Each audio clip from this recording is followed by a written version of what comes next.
Sound নাই, আমরা কথা বলছি না, এজন্য সাউন্ড নাই। তোমরা একটু অপেক্ষা করো। আসসালামু আলাইকুম ভাই। আসসালামু আলাইকুম। স্যার ভাই আসছেন? হ্যাঁ, আসেন। শোনা যাচ্ছে নাকি? আপনার স্ক্রিন শেয়ার অফ হয়ে গেছে আবার। আচ্ছা আচ্ছা, স্ক্রিন শেয়ার করতেছি। হ্যাঁ, দেখা যায় স্ক্রিন শেয়ার?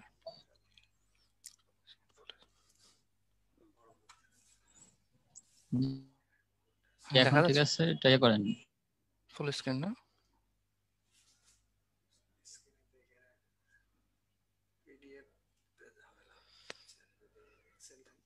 প্লাস প্লাস না? এখন কি ঠিক আছে কিনা?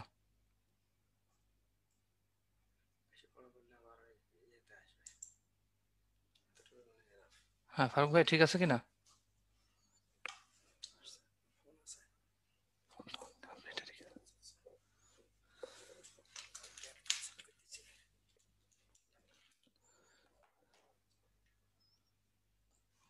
আছে কিনা?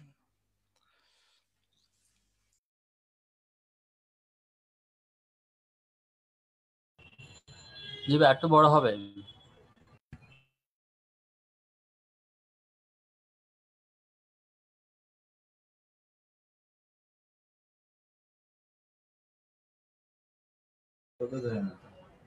একটু বড় হবে ভাই।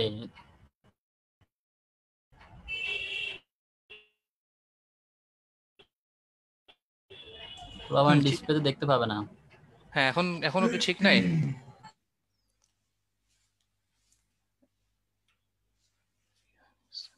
Scroll হয় না। আচ্ছা, এখন হচ্ছে, দেখেন তো বোঝা যায়? ঠিক আছে ভাই। হ্যাঁ হ্যাঁ, ঠিক আছে, এখন ঠিক আছে, আপনি শুরু করেন তাহলে ইনশাআল্লাহ। আচ্ছা, এখন হচ্ছে, দেখেন তো বোঝা যায়? ফেসবুকে বা অন্য মোবাইলে কানেক্ট থাকলে ওটা সাউন্ড কমিয়ে নেন। ঠিক আছে ঠিক আছে।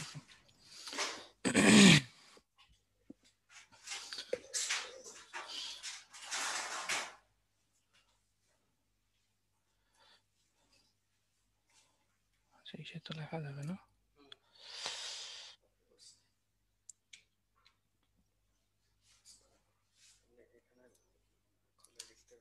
এখানে লেখা যাবে। আচ্ছা, আসসালামু আলাইকুম প্রিয় শিক্ষার্থীরা। কেমিস্ট্রি 4 রাসায়নিক পরিবর্তন, রসায়ন প্রথম পত্রের চতুর্থ চ্যাপ্টার, এই চ্যাপ্টারের রিভিউ ক্লাসে তোমাদেরকে স্বাগত জানাচ্ছি। তোমরা সবাই ভালো আছো কিনা, আর আমাকে ক্লিয়ারলি শুনতে পাচ্ছ কিনা?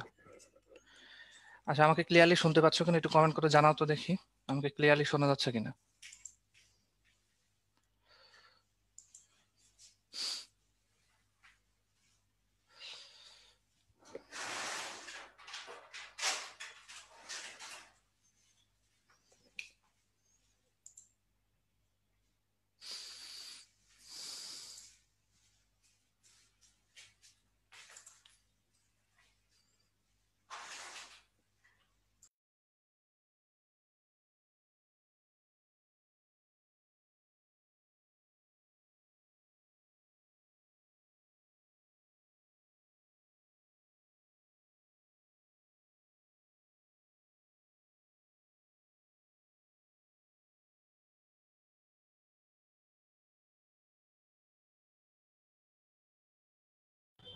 ভাইয়া সাউন্ড শোনা যাচ্ছে না? হ্যাঁ হ্যাঁ, আমাকে ক্লিয়ার তো শোনা যাচ্ছে এবার। হ্যাঁ, এখন শোনা যাচ্ছে, আপনি শুরু করেন তাহলে ইনশাআল্লাহ। আচ্ছা, হ্যাঁ ঠিক আছে। রাসায়নিক পরিবর্তন এই চ্যাপ্টার তো তোমরা অলরেডি ক্লাস করছো।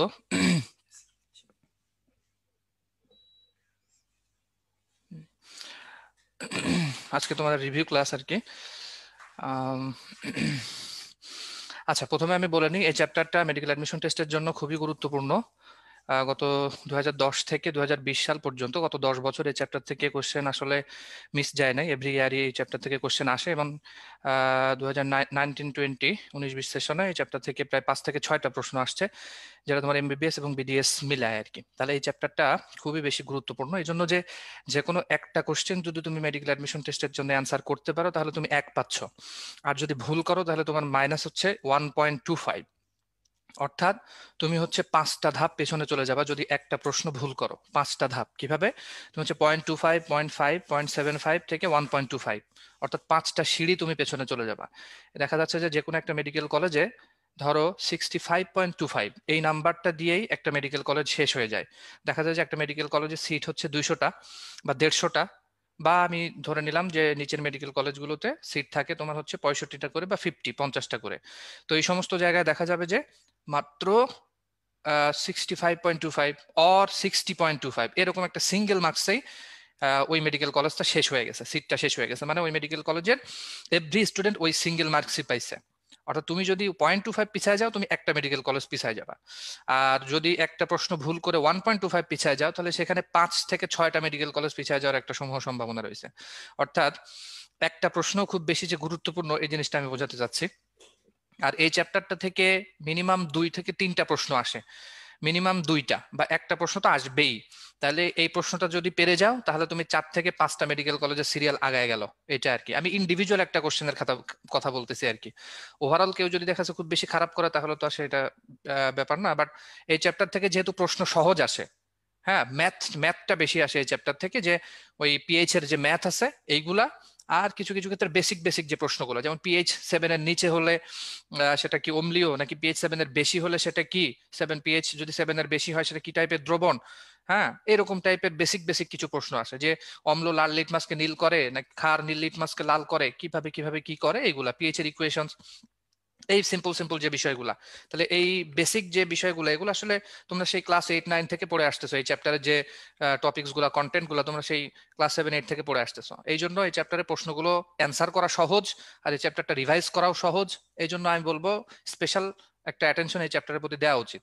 আর তোমরা যেহেতু অলরেডি ক্লাস করে ফেলছো তোমরা এই চ্যাপ্টারে, তারপরও যে ওভারঅল রিভিউ যে বিষয়গুলো দেখা যাচ্ছে যে মিস হয়ে গেছে সেই জিনিসগুলো আমি রিভিউ করবো, এবং এই চ্যাপ্টারে যে বিষয়গুলো খুব বেশি গুরুত্বপূর্ণ যেগুলোর উপর ফোকাস না করলেই না, এই জিনিসগুলোর আমি ওভারভিউ করব, সেগুলো খুব ভালোভাবে ফোকাস করবে। এই চ্যাপ্টারটা যখন রিভাইজ করবা তখন আমার ফোকাস করা টপিকস গুলোতে খুব বেশি জোর দিয়ে পড়াশোনা করবা আর কি। আচ্ছা আসো তাহলে আমরা শুরু করি, আর বেশি দেরি না। আচ্ছা দেখো, প্রথমে এই চ্যাপ্টার যে টপিক সেটা হচ্ছে রাসায়নিক বিক্রিয়া ও গ্রিন কেমিস্ট্রি। হ্যাঁ, অনেক চ্যাপ্টারে অনেক অনেক টপিকস আছে, প্রচুর প্রচুর লাইন লেখা, হ্যাঁ অনেক বিস্তারিত লেখা, বাট ওগুলো আসলে আমাদের লাগবে না। আমাদেরকে দেখতে হবে প্রতিটা চ্যাপ্টার পড়ার সময়, আমাদের একটা টপিকস পড়ার সময় আমাদেরকে দেখতে হবে যে এই টপিকসটাতে মেডিকেল অ্যাডমিশন টেস্টে আসার মতো কি গুরুত্বপূর্ণ টপ লাইন আছে, আমাকে ওগুলো ফাইন্ড আউট করতে হবে, এবং ওখান থেকে প্রশ্ন কিভাবে আসা পসিবল এটা আমাকে ডায়াগনোস করতে হবে। ঠিক আছে, আমাকে দেখতে হবে যে এই টপিকসটা থেকে আগের প্রিভিয়াস ইয়ারে কোনো কোশ্চেন আসছে কিনা। ঠিক আছে, যদি কোশ্চেন এসে থাকে তাহলে কিভাবে আসছে, কোন প্যাটার্নে আসছে, অপশনগুলো কোন কোন জায়গা থেকে দেওয়া হয়েছে। ঠিক আছে, হ্যাঁ কোশ্চেনটা আসলে কোন মোটিভ নিয়ে করা হয়েছে, কোশ্চেনের মানে কোশ্চেনের আসল এক্সেন্টটা কি, এই জিনিসটা আমাকে বুঝতে হবে। ঠিক আছে, মেডিকেল এক্সামিনেশন টেস্টের কোশ্চেনের প্যাটার্ন যদি কেউ ধরে ফেলতে পারে, হ্যাঁ কোশ্চেনের প্যাটার্ন, কোশ্চেন আসার সিস্টেমটা যদি কেউ ধরে ফেলতে পারে তার 50% প্রিপারেশন কিন্তু শেষ। ঠিক আছে, তারপরে ওইভাবে জাস্ট এই প্যাটার্নে ছাঁচে ফেলে তার প্রিপারেশনটা কমপ্লিট করতে হবে। যেমন দেখো, এই যে যেমন শিল্প কারখানায় জ্বালানি হিসেবে প্রাকৃতিক গ্যাস ও কয়লা পোড়ানো হয়, এই লাইন থেকে প্রশ্ন হতে পারে শিল্প কারখানায় জ্বালানি হিসেবে কি পোড়ানো হয়, অপশনে মিথেন, ইথেন, প্রোপেন, বিউটেন এই টাইপের কিছু দিয়ে দিতে পারে। তারপরে এমসিকিউ 4.1 দেখো, আন্তর্জাতিকভাবে রসায়নবিদদের দ্বারা অনুমোদিত সবুজ রসায়নের নীতি কয়টি? 12টি। আচ্ছা, আমাদেরকে এইখান থেকে কি পড়তে হবে? আমাদেরকে যে গ্রিন কেমিস্ট্রি বা সবুজ রসায়নের সংজ্ঞা আমাদেরকে পড়তে হচ্ছে না, আমাদেরকে শুধু পড়তে হবে এই গ্রিন কেমিস্ট্রি বা সবুজ রসায়নের যে 12টি নীতি আছে, হ্যাঁ কোন কোন নীতির উপর ভিত্তি করে গ্রিন কেমিস্ট্রি পরিচালিত হচ্ছে, কয়টি নীতির উপর? 12টি নীতির উপর। সেগুলো কি? যেমন বর্জ্য পদার্থ রোধকরণ, প্রিভেন্ট ওয়েস্ট, সর্বোত্তম atom economy, maximise atom economy, ন্যূনতম ঝুঁকির পদ্ধতির ব্যবহার, ঠিক আছে, নিরাপদ কেমিক্যাল পরিকল্পনা, নিরাপদ দ্রাবক ব্যবহার, এগুলা তোমরা ঠোঁটস্থ করে ফেলবা। 12টা পয়েন্ট প্রশ্ন আসলে এখান থেকে কিভাবে আসবে, যে নিচের কোনটি গ্রিন কেমিস্ট্রির নীতির অন্তর্ভুক্ত নয়। তাহলে খুব সিম্পল ব্যাপার, এই পেজ থেকে আমাকে কি পড়তে হচ্ছে? আমাকে পড়তে হচ্ছে যে নিচের কোনটি গ্রিন কেমিস্ট্রির নীতির অন্তর্ভুক্ত নয়। তাহলে গ্রিন কেমিস্ট্রির নীতির যে 12টি নীতি সেগুলোর হেডলাইন আমাকে পড়তে হচ্ছে। ঠিক আছে, হেডলাইনটা পড়ে ফেলবো আমি। এই পেজ আমার পড়া শেষ। এবার আমি 402 নম্বর পেজে চলে আসি। এখানে আমাকে কি পড়তে হবে? আচ্ছা, এখানে দেখো একটা জিনিস দাগানো নাই, আমি দেখাচ্ছি একদম আমার স্লাইডের মানে প্রথম লাইনটা, যে ম্যালিক অ্যানহাইড্রাইড উৎপাদন, ম্যালিক অ্যানহাইড্রাইড উৎপাদন। আচ্ছা, এটা দেখো 1 আর 2 নম্বর পয়েন্ট দিয়ে দুইটা কথা, যে বেনজিনের জারণ পদ্ধতি, আরেকটা হচ্ছে বিউটেনের জারণ পদ্ধতি। ঠিক আছে, বেনজিনের জারণ পদ্ধতি, আরেকটা হচ্ছে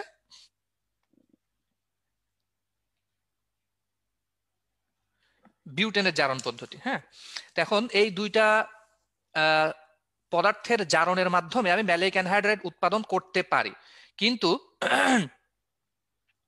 আচ্ছা আমার কার্সরটা কি দেখা যাচ্ছে? একটু কমেন্ট করো তো, আমার যে পয়েন্টারটা এটা কি শো করতেছে? আমি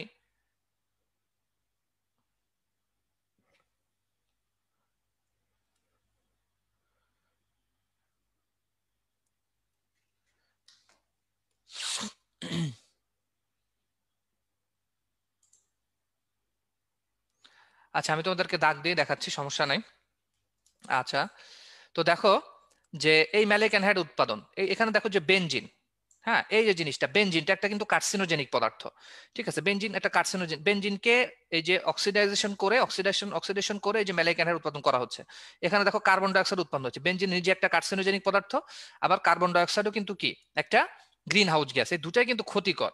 আবার বিউটেন এটা কিন্তু কোনো কার্সিনোজেনিক পদার্থ না, আবার দেখো এখানে কোনো কার্বন ডাইঅক্সাইড কিন্তু নাই।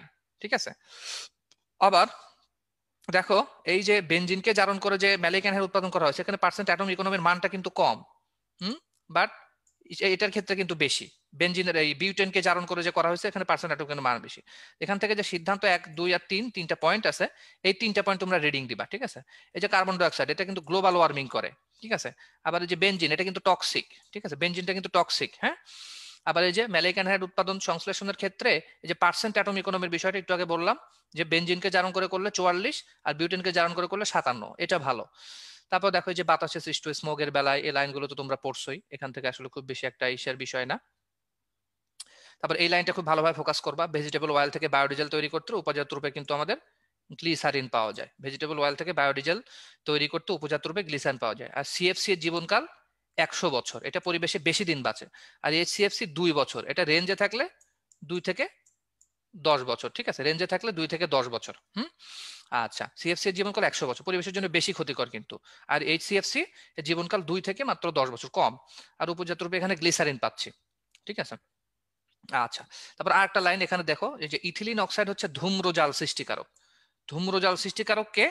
Ethylene oxide. ধূম্রজাল সৃষ্টিকারক কে? Ethylene oxide. ঠিক আছে, আচ্ছা। এই যে আদ্র বিশ্লেষণে অ্যান্টিফ্রিজ ইথিলিন গ্লাইকল উৎপন্ন করে, ওটা দরকার না আমার। ইথিলিন অক্সাইড ধূম্রজাল সৃষ্টি করে, এটা জানলেই হচ্ছে। আচ্ছা, তারপর দেখো একমুখী বিক্রিয়া। ঠিক আছে, একমুখী বিক্রিয়ার ক্ষেত্রে দেখো আমাদের সংজ্ঞাটা রিডিং দিলেও হয় না দিলেও হয়, আমরা কিন্তু জানি মোটামুটি যে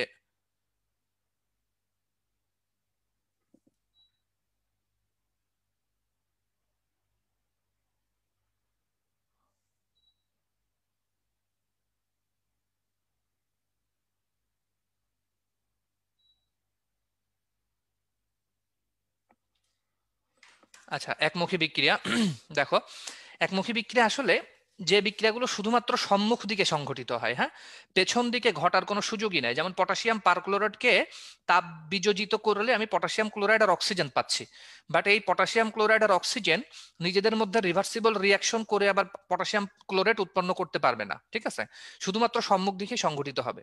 তোমরা কি করবা, একমুখী বিক্রিয়ার যে এক্সাম্পল এটা একটা দেওয়া আছে এখানে, তোমরা এই যে এখানে দেখো দুইটা দেওয়া আছে, কার্বনের সাথে অক্সিজেনের বিক্রিয়া যে কার্বন ডাইঅক্সাইড উৎপন্ন হয়, এটাও কিন্তু একটা একমুখী বিক্রিয়া।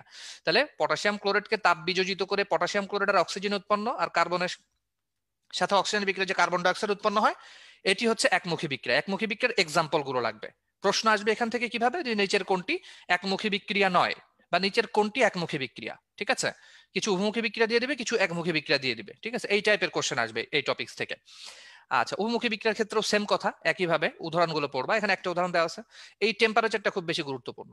হাইড্রোজেন এবং আয়োডিনের বিক্রিয়ায় যে হাইড্রোজেন আয়োডাইড উৎপন্ন হয়, এই বিক্রিয়ায় কত 450 ডিগ্রি সেন্টিগ্রেড টেম্পারেচার। ঠিক আছে, 450 ডিগ্রি সেন্টিগ্রেড টেম্পারেচার।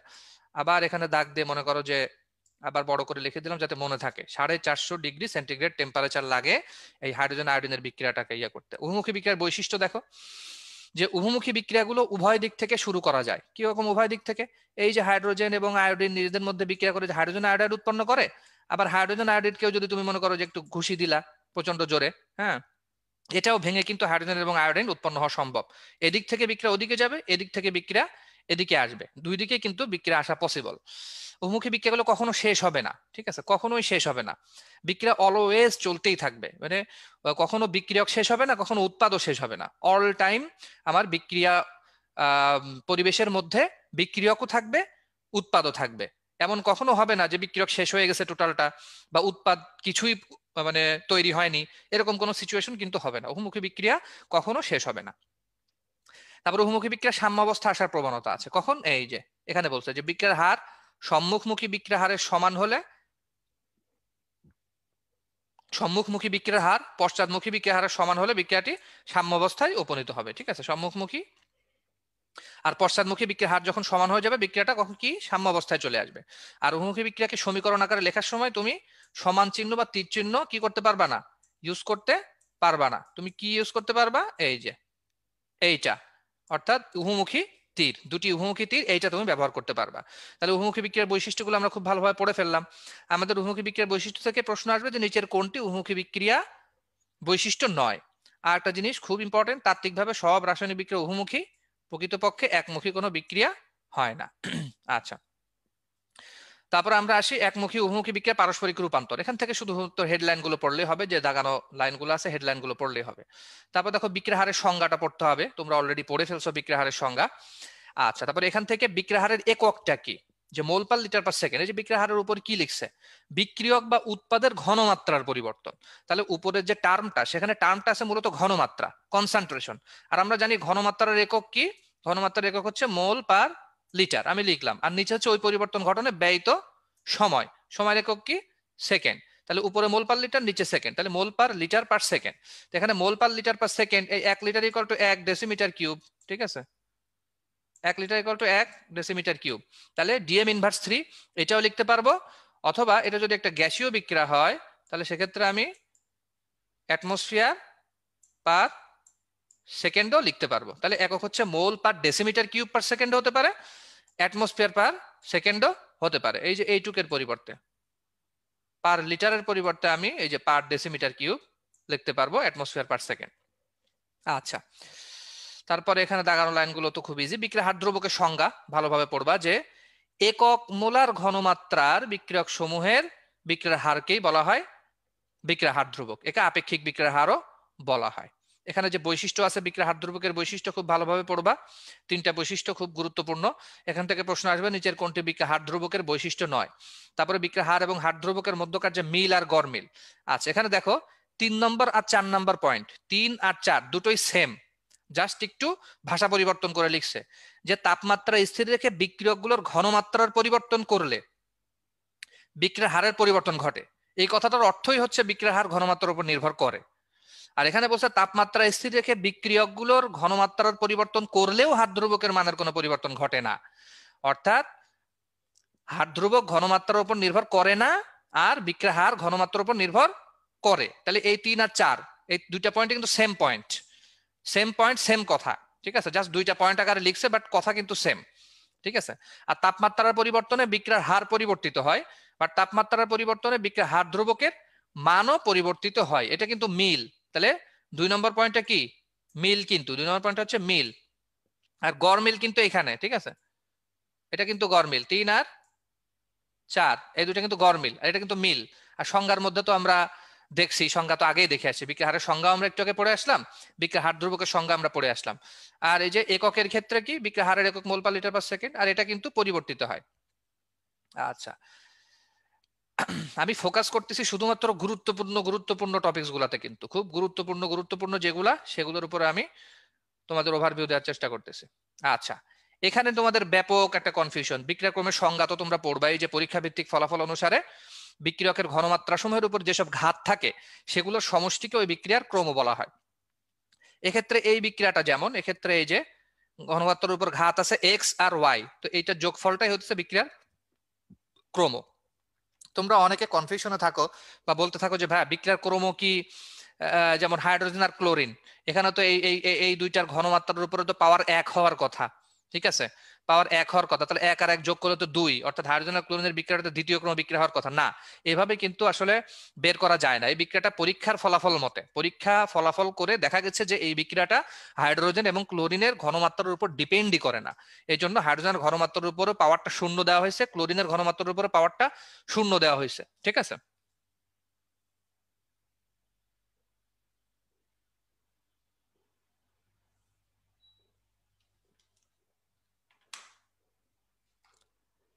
হ্যাঁ, পাওয়ারটা 0 দেওয়া হয়েছে, তাহলে এই বিক্রিয়াটা একটা কিন্তু শূন্য ক্রম বিক্রিয়া। বুঝাতে পারছি কিনা? এই বিক্রিয়াটা হচ্ছে একটা শূন্য ক্রম বিক্রিয়া।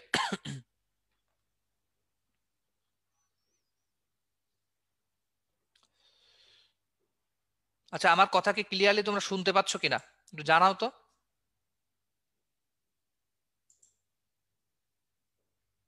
আচ্ছা আচ্ছা, হুম হুম, ঠিক আছে, ভেরি গুড ভেরি গুড। হ্যাঁ,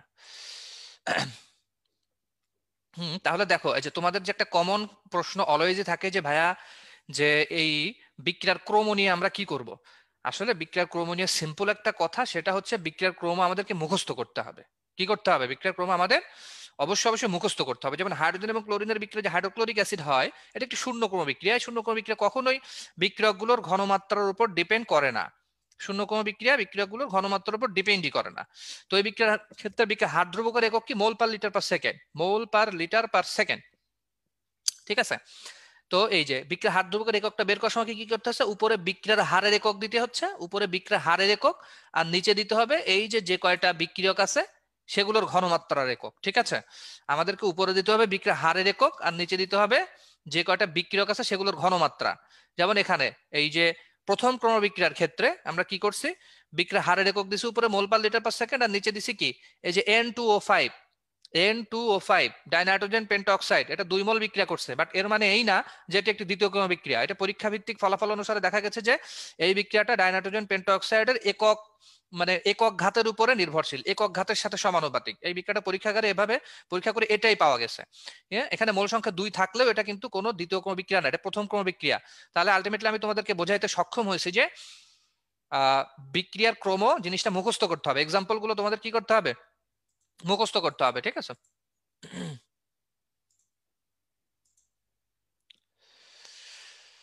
এক্সাম্পল গুলো তোমাদেরকে মুখস্থ করতে হবে, মেমোরাইজ করতে হবে। হ্যাঁ, ভেরি গুড, বুঝতে পারছো।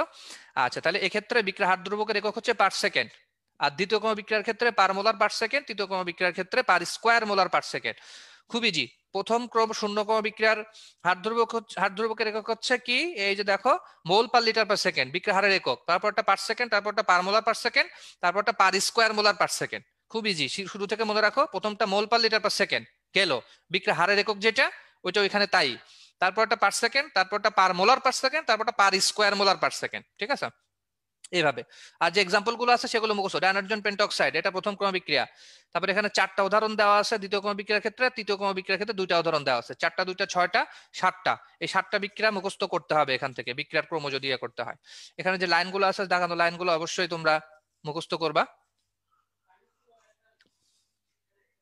আচ্ছা, তারপরে আমরা চলে আসি হচ্ছে আমি অবশ্যই অবশ্যই বলতেছি, বারবার বলতেছি, আমি যে লাইনগুলো বলবো সেগুলো খুবই গুরুত্বপূর্ণ বলে আমি এগুলোর উপর ওভারভিউ করব। রিভিউ ক্লাস মানেই কি, যে খুব গুরুত্বপূর্ণ গুরুত্বপূর্ণ টপিকস গুলোতে আমি টাচ করে যাব। আচ্ছা, এবার তাপমাত্রার ব্যাপারটাতে চলে আসে। বিক্রিয়া হারের উপর প্রভাব বিস্তারকারী নিয়ামক। হারের উপর প্রভাব বিস্তারকারী নিয়ামকের মধ্যে প্রথমটা হচ্ছে তাপমাত্রা। তো এই তাপমাত্রার ব্যাপারে তোমার এই যে এই বিজ্ঞানী অ্যারহেনিয়াস, সে একটা পরীক্ষা নিরীক্ষা করে শেষ পর্যন্ত একটা রিয়ালাইজেশনে আসছে। সে বলছে যে প্রতি 10 ডিগ্রি সেন্টিগ্রেড তাপমাত্রার বৃদ্ধির জন্য প্রায় সব বিক্রিয়ার হার দ্বিগুণ বা 3 গুণ হয়ে যায়, ঠিক আছে।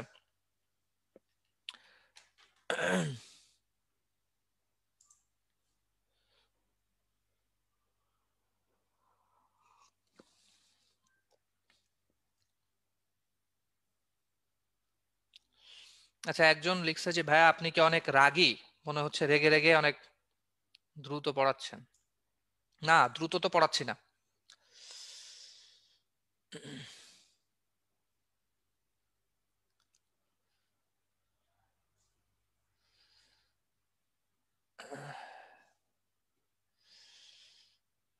হ্যাঁ ফাস্ট পড়ান, হ্যাঁ ভেরি গুড। এই যে যারা ফাস্ট পড়তে চায় তারাই আসলে সুন্দর, তরুণ, সবুজ, ওরাই ভালো। আচ্ছা প্রিয় ভাইয়েরা এবং বোনেরা, আমরা আমার পড়াশোনায় চলে আসি। দেখো প্রতি 10 ডিগ্রি সেন্টিগ্রেড তাপমাত্রা বৃদ্ধির জন্য প্রায় সব বিক্রিয়া দ্বিগুণ বা তিনগুণ বৃদ্ধি পায়। এটা মেডিকেল অ্যাডমিশন টেস্টের জন্য খুবই গুরুত্বপূর্ণ একটা জিনিস। জানতেই হবে, জানতেই হবে, জানতেই হবে, মানতেও হবে এবং পারতেও হবে যে 10 ডিগ্রি সেন্টিগ্রেড তাপমাত্রা বৃদ্ধির জন্য বিক্রিয়া হার দ্বিগুণ বা তিনগুণ বৃদ্ধি পায়। কারণ কি? তাপমাত্রা বাড়লে কি হয়, কি এমন হয় যে বিক্রিয়া হার বেড়ে যায়? কি এমন হয়, বিক্রিয়া হার কেন বাড়বে তাপমাত্রা বাড়লে? এই যে তাপমাত্রা বাড়ালে বিক্রিয়ক অণু বা আয়নগুলোর গতিবেগ বৃদ্ধি পায়। এখন যদি তোমাকে নিয়ে একটা কড়াইয়ের মধ্যে নিয়ে তেল দিয়ে জাল দেওয়া হয়, তাহলে তোমার শরীরের অণু বা আয়নগুলোর অবস্থা কেমন হবে? তোমার শরীরের অণু পরমাণুগুলো লাফালাফি শুরু করবে কিনা? মানে অণু পরমাণুগুলো তো লাফাবে, এটা তার প্রমাণ হচ্ছে যে কড়াইতে নেওয়ার সাথে সাথে তাপ দেওয়ার আগেই তো তুমি লাফালাফি শুরু করে দেবে, হায় আল্লাহ আমাকে তো এখন পোড়াবে। অর্থাৎ তোমার শরীরের অণুপরমাণু না লাফাইলে তো তুমি লাফানোর কথা না। আর অণুপরমাণু যেহেতু লাফাচ্ছে, তাহলে অণুপরমাণুগুলো নিজেদের মধ্যে সংঘর্ষও করবে, সিম্পল ব্যাপার। আর একটা জিনিস, সক্রিয়ণ শক্তি। হোয়াট ইজ সক্রিয়ণ শক্তি? সক্রিয়ণ শক্তি হচ্ছে এমন ন্যূনতম পরিমাণ শক্তি যে যেই শক্তি অর্জন না করা পর্যন্ত একটা সিঙ্গেল বিক্রিয়ক অণু বিক্রিয়ায় অংশগ্রহণ করতে পারবে না। অর্থাৎ প্রত্যেকটা বিক্রিয়ক অণুকে ওই ন্যূনতম পরিমাণ শক্তি গেইন করেই বিক্রিয়ায় অংশগ্রহণ করা লাগবে। আমি আবার বলছি, প্রত্যেকটা বিক্রিয়ক অণুকে ওই ন্যূনতম পরিমাণ শক্তি অর্জন করেই বিক্রিয়ায় অংশগ্রহণ করতে হবে। তাহলে ওই ন্যূনতম শক্তির পরিমাণটা যত লো হবে, তত বেশিরভাগ বিক্রিয়ক অণুর পক্ষে ওই ন্যূনতম পরিমাণ শক্তি অর্জন করাটা ইজি হবে। আমি আবার বলি, সক্রিয়ণ শক্তির মান যত কম হবে, বিক্রিয়ক অণুগুলোর ক্ষেত্রে ওই ন্যূনতম পরিমাণ শক্তিটা অর্জন করাটা ইজি হবে। ফলাফলস্বরূপ সক্রিয়ণ শক্তির মান যত কম, বিক্রিয়া অংশগ্রহণকারী বিক্রিয়ক অণুর সংখ্যা তত বেশি, বিক্রিয়ার হার তত বেশি। সম্পর্কটা ব্যস্তানুপাতিক না সমানুপাতিক হলো? কমান্ড করে জানাও।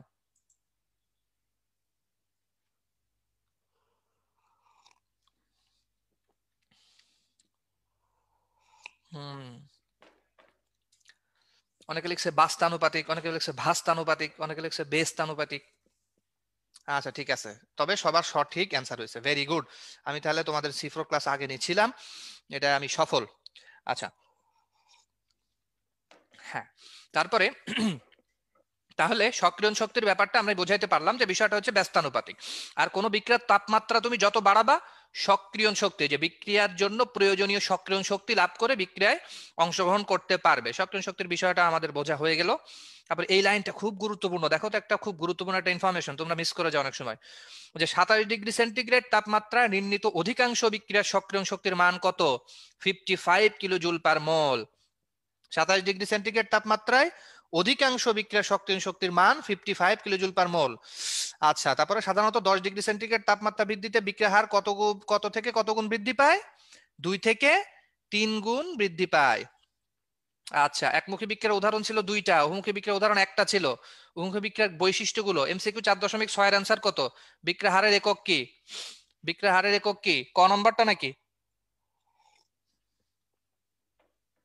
হ্যাঁ, বিক্রিয়া হারের একক হচ্ছে ক নাম্বারটা। এই যে ভেতরে ভেতরে যে এমসিকিউ গুলো দেওয়া থাকে, ওগুলো তোমাদের দিকে হা করে অনেক কষ্ট নিয়ে, বুকে ব্যথা নিয়ে তাকিয়ে থাকে। এই জন্য ওদের দিকে একটু নজর দিবা, ওদেরকে একটু ভালোবেসে আদর করে ওদেরকে সলভ করে ফেলবা, ভেতরে ভেতরে যে এমসিকিউ গুলো দেওয়া থাকে। হ্যাঁ আচ্ছা, বিক্রিয়া হারের উপর চাপের প্রভাব নিয়ে আমি একটা সিম্পল কথা বলছিলাম, যে বইয়ের পাশে এই যে এমনে করে একটা সমানুপাতিক চিহ্ন দিয়ে দিবা, শেষ খেলা, গেম ওভার এখানে। তারপরে এইখানেও গেমটা খেলতে বলছিলাম এইভাবে, যে পাশে একটা সমানুপাতিক চিহ্ন দিয়ে দিবা, ভেতরে আর পড়তে হবে না। আচ্ছা, সক্রিয়ণ শক্তি নিয়ে ডিসকাস করা শেষ। এইখানকার লাইনগুলো রিডিং দিলে ইজিলি বুঝে যাবা। সক্রিয়ণ শক্তি নিয়ে গল্পও করছিলাম ওই সময়, এখন মারামারি কাটাকাটি তত্ত্ব নিয়ে কি আবার গল্প করব নাকি?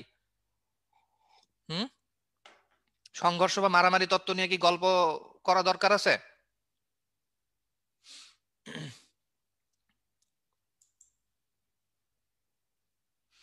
হ্যাঁ, যে এই যে বেশিরভাগ লিখছে না, গল্প করার দরকার নেই, সবার মনে আছে।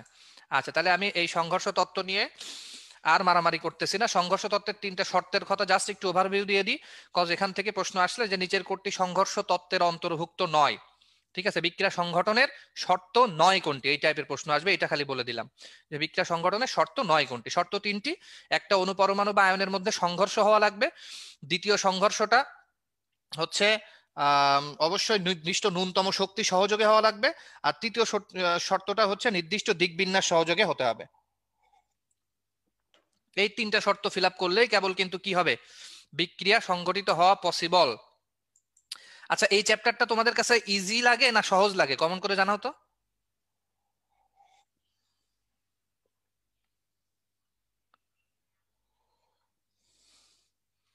আসলে এখানে আমি কোনো কিন্তু তোমাদেরকে অল্টারনেটিভ দেই নাই, আমি বলছি যে ইজি লাগে নাকি সহজ লাগে।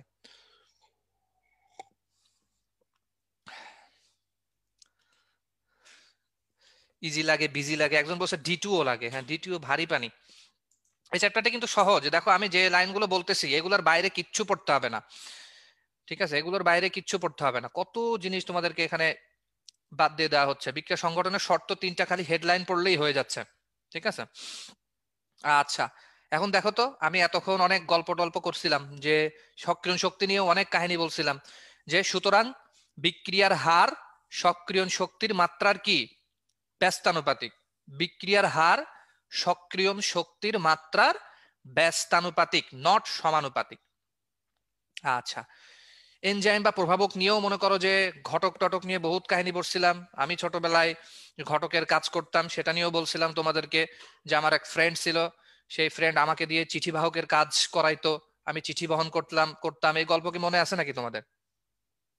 গল্পটা কি মনে আছে?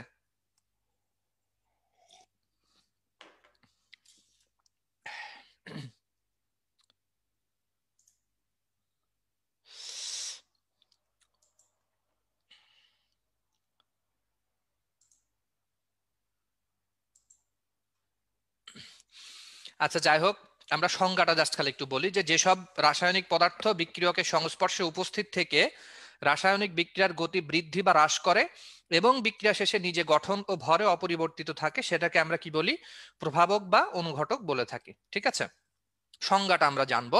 তারপরে আমরা জানবো এখান থেকে কি আমাদের জানতে হবে, প্রভাবকের বৈশিষ্ট্যগুলো। মেডিকেল অ্যাডমিশন টেস্টের জন্য মনে করো যে ভয়াবহ লেভেলের একটা গুরুত্বপূর্ণ টপিকস। দেখো 7টা বৈশিষ্ট্য দেওয়া আছে। যে সক্রিয়ণ শক্তি হচ্ছে হ্রাস করে ফেলে, প্রভাবক কি করে, সক্রিয়ণ শক্তিকে হ্রাস করে ফেলে, তবে সেটা অবশ্যই ধনাত্মক প্রভাবক হতে হবে।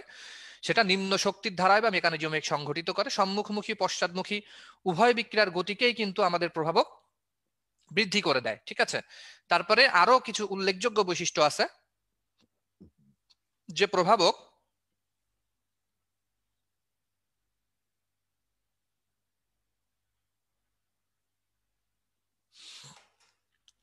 উভমুখী বিক্রিয়ার সাম্যের অবস্থানকে কিন্তু পরিবর্তন করতে পারে না।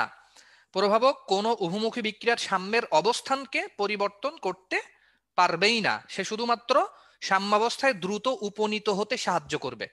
সাম্যাবস্থায় দ্রুত উপনীত হতে সাহায্য করবে, এটা আমরা রাসায়নিক সাম্যাবস্থার যে শর্ত আছে 4টা, ওই শর্তের মধ্যে আমরা দেখব। কিন্তু আবার যে প্রভাবক সাম্যের অবস্থানকে কিন্তু পরিবর্তন করতে পারে না, প্রভাবক কি পারে, সাম্যাবস্থায় দ্রুত উপনীত হতে সাহায্য করতে পারে। তারপরে প্রভাবকের কার্যকারিতা অত্যন্ত সুনির্দিষ্ট, যে একটি নির্দিষ্ট বিক্রিয়ার জন্য একটি নির্দিষ্ট প্রভাবকই ব্যবহৃত হয়। বিক্রিয়া শেষে প্রভাবকের ভরের বা গঠনের কোনো ধরনের কোনো পরিবর্তন ঘটবেই না। যেমন কিন্তু আমার অবস্থা ছিল, আমি আমার ফ্রেন্ডদের মধ্যে প্রণয় ঘটিয়ে দিয়েছিলাম, কিন্তু আমার কোনো প্রণয় হয়নি, দুঃখজনক। সামান্য পরিমাণ প্রভাবকে বিক্রিয়ার বেগ কাঙ্ক্ষিত মানে বৃদ্ধি বা হ্রাস করতে পারে। খুব অল্প পরিমাণ প্রভাবক হলেই কিন্তু আমাদের কাজ হয়ে যাবে। একটা বিক্রিয়া আর জন্য 1 বস্তা 2 বস্তা 3-4 বস্তা প্রভাবক দেওয়ার কোনো প্রয়োজন নেই। 1 চামচ মানে খুব ছোট অল্প পরিমাণ দিলেই হবে। এটা জাস্ট খালি একটু ফান করে বললাম, অল্প পরিমাণ দিলেই কিন্তু প্রভাবক ভালো কাজ করবে। আর প্রভাবক হচ্ছে একটি সরলতম বিকল্প পথ সৃষ্টি করে, যাতে সক্রিয়ণ শক্তির মানটা হচ্ছে হ্রাস পায়। প্রভাবকের বৈশিষ্ট্যগুলো আমাদের খুব ভালোভাবে জানতে হবে। তারপরে প্রিয় ভাইরা, আমাদের জানতে হবে কি, খুব খুব খুবই গুরুত্বপূর্ণ, যে প্রভাবককে 4 শ্রেণীতে ভাগ করা হচ্ছে: ধনাত্মক, ঋণাত্মক, অটোপ্রভাবক, আর হচ্ছে আবিষ্ট প্রভাবক। হ্যাঁ, এখন ধনাত্মক প্রভাবক কি, সিম্পল ব্যাপার, নাম থেকে বুঝতে পারছি। প্রভাবক বিক্রিয়ার গতিকে বাড়াবে, বিক্রিয়ার গতিকে কমাবে। ঋণাত্মক প্রভাবক। অটোপ্রভাবক মানে কি, দেখা যাচ্ছে যে একটা বিক্রিয়ার মধ্যে উৎপন্ন পদার্থের মধ্যে যে কোনো একটা নিজেই ওই বিক্রিয়ার প্রভাবক হিসেবে কাজ করা শুরু করছে। মানে বিক্রিয়া হচ্ছে দুইটা বিক্রিয়ক নিজেদের মধ্যে বিক্রিয়া করতেছে, করে উৎপাদ তৈরি করছে। উৎপন্ন উৎপাদগুলোর মধ্যে থেকে যে কোনো একটা পদার্থ নিজেই ওই বিক্রিয়ার প্রভাবক হিসেবে কাজ করা শুরু করলো, এটা হচ্ছে অটো প্রভাবক। আর আবিষ্ট প্রভাবক কি, একটার প্রভাবে আর একটা হইতেছে প্রভাবিত হয়ে যাওয়া আবিষ্ট প্রভাবক। আমাদের বেসিক্যালি লাগবে উদাহরণ। ধনাত্মক প্রভাবকের উদাহরণ কি দেওয়া আছে, ম্যাঙ্গানিজ ডাইঅক্সাইড, ধনাত্মক প্রভাবকের উদাহরণ কোনটা দেওয়া আছে? ম্যাঙ্গানিজ ডাইঅক্সাইড, ঠিক আছে। আচ্ছা, আর ঋণাত্মক প্রভাবকের উদাহরণ দেওয়া আছে ফসফরিক অ্যাসিড। একটু ভালো করে মনে রাখো তো, একটু ক্লোজলি শুনো না, এই কেন তোমরা বারবার এই প্রভাবকের উদাহরণগুলো ভুল করো। ধনাত্মক প্রভাবক ম্যাঙ্গানিজ ডাইঅক্সাইড, এটা দিয়ে মনে রাখলেই তো হচ্ছে। জাস্ট এই বইতে যে কয়টা আছে এটাও অন্তত মনে রাখো। আরো তো তোমাদের ডাইজেস্টের মধ্যে দেওয়া আছে, বিভিন্ন বইতে দেওয়া আছে। যারা ভালো পারবে তারা তো অবশ্যই সবগুলো মুখস্থ করবে। তারপরে অন্তত এই বইতে যেগুলো দেওয়া আছে এগুলো তো মুখস্থ করা ফরজে কিফায়া না, ফরজে আইন। ফরজে আইন, ফরজে কিফায়া তো যে কোনো একজন মুখস্থ করলে হয়ে যেত, বাট এটা ফরজে আইন, সবাইকে মুখস্থ করতে হবে। ঋণাত্মক প্রভাবক কোনটা? Phosphoric acid. তার পাশে আরো তিনটা লিখে দিছে তোমাদের ভালোর জন্য, গ্লিসারিন, সালফিউরিক অ্যাসিড আর অ্যানিসল। দুইটা অ্যাসিড দেখা যাচ্ছে এখানে, ফসফরিক অ্যাসিড, সালফিউরিক অ্যাসিড, আর হচ্ছে গ্লিসারিন, অ্যানিসল, ঠিক আছে, চারটা। তারপরে চলে আসো অটোপ্রভাবকে। অটোপ্রভাবকের উদাহরণ দেখো, ওই যে তোমাদের জন্য সুন্দর করে দাগ দিয়ে দেওয়া আছে যে ম্যাঙ্গানাস সালফেট, এই যে ম্যাঙ্গানাস সালফেট, আর হচ্ছে manganous ion. Basically manganous ion, manganous সালফেটটাই হচ্ছে ম্যাঙ্গানাস আয়ন। এই যে এইটাই হচ্ছে তোমাদের কি অটোপ্রভাবক, ঠিক আছে। অটোপ্রভাবক আরো দুইটা আছে, আর্সেনিক আর অ্যাসিটিক অ্যাসিড। আর্সেনিক আর অ্যাসিটিক অ্যাসিড। তাহলে ধনাত্মক প্রভাবক পাইলাম ম্যাঙ্গানিজ ডাইঅক্সাইড, ঋণাত্মক পাইলাম phosphoric acid, sulphuric acid, glycerine, anisole. Glycerine, anisole, দুইটার নামের মধ্যে কিন্তু মিল আছে, গ্লিসারিন, অ্যানিসোল।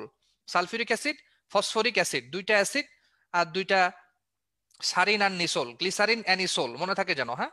আর হচ্ছে ম্যাঙ্গানাস আয়ন, এই আয়নটা, এই আয়নের খেলা খালি অটোপ্রভাবকের মধ্যেই, কিন্তু অটোপ্রভাবকটার মধ্যে খালি এই আয়নের ব্যাপারটা। কি আয়ন সেটা? ম্যাঙ্গানাস আয়ন সেটা।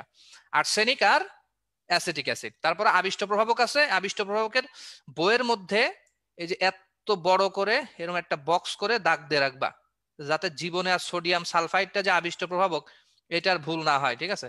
এর মাথার মধ্যে আরো ফুলেল কিছু ডিজাইন করে রাখতে পারো, হ্যাঁ হ্যাঁ, ফুলেল চোখ টোক দিয়ে, নাক টাক দিয়ে। যে সোডিয়াম সালফাইড, এটা হইতেছে একটা আবিষ্ট প্রভাবক। ভেতরের কাহিনী মাহিনী গুলা মনে করো যে যদি পড়ো তাহলে মনে থাকবে ভালো। আচ্ছা, তারপরে প্রভাবক সহায়ক। আচ্ছা, আয়রনটা বেসিক্যালি প্রভাবক, আর প্রভাবক সহায়কটাকে মলিবডেনাম। তাহলে মলিবডেনামকে এরকম ভাবে চার কোণার চেয়ে একটা বক্সের মধ্যে দিয়ে রাখবা, ঠিক আছে। মলিবডেনামটা হইতেছে একটা কি প্রভাবক সহায়ক। আর প্রভাবক সহায়ক যেহেতু, তাহলে ওর কি করা যাইতে পারে, একটা প্লাস চিহ্ন দিয়ে দিলা, প্রভাবক সহায়ক মানে প্রভাবকের প্রভাবন ক্ষমতাকে সে বাড়ায়, ঠিক আছে। আচ্ছা, তারপরে আর ঋণাত্মক প্রভাবকের মধ্যে দেখো, এই যে ধুলাবালি, সালফার গুঁড়া, এই যে আর্সেনিক অক্সাইড, ধুলাবালি, সালফার গুঁড়া, আর্সেনিক অক্সাইড, ঠিক আছে। এই যে এই বিক্রিয়াটার ক্ষেত্রে কি, এই যে আর্সেনিক অক্সাইডটা হচ্ছে প্রভাবক বিষ রূপে কাজ করে। ধুলাবালি, সালফার গুলো, আর্সেনিক অক্সাইড, এদের মাথার মধ্যে একটা করে মাইনাস চিহ্ন দিয়ে রাখতে পারো। এগুলা হচ্ছে প্রভাবক বিষ। মেডিকেল অ্যাডমিশন টেস্টের জন্য এই পেজটা মানে খুবই খুবই গুরুত্বপূর্ণ, ঠিক আছে। আবার আসো সমসত্ব প্রভাবন। সমসত্ব প্রভাবনের উদাহরণ দেওয়া আছে এই একটা, এই দুইটা। প্রথম উদাহরণে কি বলছে, যে লেড প্রকোষ্ঠ পদ্ধতিতে সালফিউরিক অ্যাসিড উৎপাদনে। তাহলে এখানে একটা গুরুত্বপূর্ণ এমসিকিউ পাইলাম কিনা, সালফিউরিক অ্যাসিড উৎপাদনটা কিন্তু লেড প্রকোষ্ঠ পদ্ধতিতে করা যায়। নাইট্রিক অক্সাইড প্রভাবকের উপস্থিতিতে বায়ুমণ্ডলীয় অক্সিজেন দ্বারা সালফার ডাইঅক্সাইডের জারণ ঘটানো হয়। এক্ষেত্রে প্রভাবক, এই যে প্রভাবক গ্যাস, আমার বিক্রিয়ক গ্যাস, আমার উৎপাদক গ্যাস, সবগুলো একই ভৌত অবস্থায় আছে কিনা, তাহলে এই জন্য এটাকে সমসত্ব প্রভাবন বলে। বাট পরেরটার ক্ষেত্রে দেখো, যে সুক্রোজ বা ইক্ষুচিনের আদ্র বিশ্লেষণে ঘটনাটা কি ঘটছে, আমার এইটা অ্যাকুয়াস আছে, এটাও লিকুইড আছে, ঠিক আছে, এইটাও অ্যাকুয়াস আছে, এটা অ্যাকুয়াস, এটাও অ্যাকুয়াস, সব জলীয় দ্রবণ। তাহলে এটাও কিন্তু একটা সমসত্ব প্রভাবন। বাট অসমসত্ব প্রভাবনে ঘটনা ঘটে গেছে কিন্তু উল্টা। দেখো আমি গোল গোল দিয়ে, এটা গ্যাস সমস্যা নাই, এটাও গ্যাস, বাট এই যে এইটাতে হয়ে গেছে ঝামেলা, এটা কিন্তু কঠিন। প্রভাবকটা যদি গ্যাস হইতো তাহলে এটা সমসত্ব প্রভাবন হইতো। এখানেও কিন্তু ঘটনা কিন্তু তাই ঘটে গেছে, ঠিক আছে। তাহলে এই জিনিসগুলো খেয়াল করো, এটা গ্যাস, এটা গ্যাস, এটাও গ্যাস, বাট এটা নিকেল বা ধাতুর গুঁড়া, এটা কিন্তু গুঁড়া, কঠিন। তাহলে প্রভাবকের ভৌত অবস্থা যদি তোমার বিক্রিয়ক বা উৎপাদের সাথে মিলে না যায় তাহলে অসমসত্ব প্রভাবন। আর যদি প্রভাবকের ভৌত অবস্থা এবং বিক্রিয়কের উৎপাদ সবগুলো যদি একই ভৌত অবস্থায় থাকে তাহলে সেই প্রভাবককে সমসত্ব প্রভাবন বলে। এই যে কৌশল, সমসত্ব প্রভাবনের কৌশলটা হচ্ছে অন্তর্বর্তী যৌগ গঠন কি? সমসত্ব প্রভাবনের ক্রিয়া কৌশল হচ্ছে অন্তর্বর্তী যৌগ গঠন। আর অসমসত্ব প্রভাবনের ক্রিয়া কৌশল কি? হ্যাঁ, অধিশোষণের মাধ্যমে প্রভাবন, অধিশোষণের মাধ্যমে। হ্যাঁ, এরকম ভাবে তোমরা যখন একটা টপিকস পড়বা, এই যে অন্তর্বর্তী শব্দটা যেরকম আমি যে দাগ দিয়ে দিছি, এখানে মনে করো যখন মার্কার দিয়ে সুন্দর করে একদম কালি করে দিলা, অধিশোষণের মাধ্যমে প্রভাবন, এটার মধ্যে একটু দাগাদাগি করলা, ওইটারে নিয়ে একটু বিশ্লেষণ করলা, অধিশোষণ অধিশোষণ বলে বলে প্রতিধ্বনিত করে ফেললা, চারিদিকে কাঁপিয়ে ফেললা, অসমসত্ব অধিশোষণ, অসমসত্ব অধিশোষণ। তারপরে কি? সমসত্ব অন্তর্বর্তী, সমসত্ব অন্তর্বর্তী, অসমসত্ব অধিশোষণ। যাই হোক, এগুলো আসলে এরকম তো না, বিস্তারিত পড়লে মনে রাখাটা ইজি হয়। তারপরেও মনে করো যে মেডিকেল অ্যাডমিশন টেস্ট তো টেকনিকের থেকে বেশি গুরুত্বপূর্ণ হচ্ছে কি? মুখস্থ করা। আচ্ছা, এটা কি 4 ধাপে হয়। 4-এর মধ্যে একটা সুন্দর করে দাগ দিয়ে রাখলা। হ্যাঁ, 4-এর মধ্যে দাগটা নাই 4ই দিলা, এরকম করে 4 দিয়ে দিলা, 4 ধাপে সংযোজিত হয়, বিশাল একটা 4। হ্যাঁ, এই টপিক্সের পাশে এখানে একটা বিরাট করে 4 লিখে দিলা, ব্যাস হয়ে গেল, মনে থাকবে।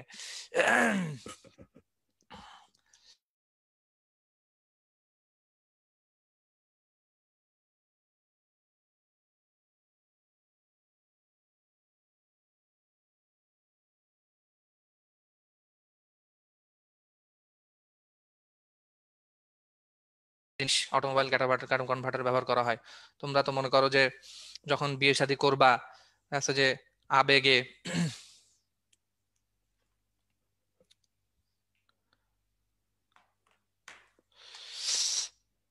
আচ্ছা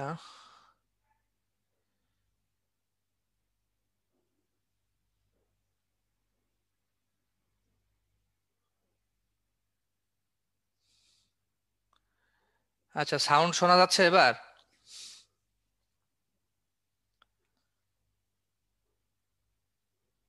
হ্যাঁ, হ্যাঁ, তোমরা মনে করো যে দেখা যাচ্ছে যে সামনে, সামনে তো না, দেরি আছে এখনো বিয়ে শাদী করা। তো বিয়ের সময় দেখা যাচ্ছে যে ছেলেরা মনে করো যে অনেক মানে আবেগিত হয়ে ওয়াইফকে ভালোবেসে মন থেকে দেখা যাচ্ছে যে প্লাটিনামের রিং গিফট করলো। ঠিক আছে? তো যাই হোক, সেই প্লাটিনামের রিংটা হইতেছে, না, প্লাটিনাম ধাতুটা অটোমোবাইল ক্যাটালাইটিক কনভার্টারে ব্যবহার করা হয়। এত বড় গুরুত্বপূর্ণ একটা জিনিস। আচ্ছা, তোমাদেরকে একটা পরামর্শ দিয়ে রাখলাম, এখন থেকে টাকা পয়সা জমাও ওয়াইফকে যাতে প্লাটিনামের রিং গিফট করতে পারো। ছেলেরা খুব খুশি হয়ে যাবে, তখন সংসার সুখের হয়ে যাবে।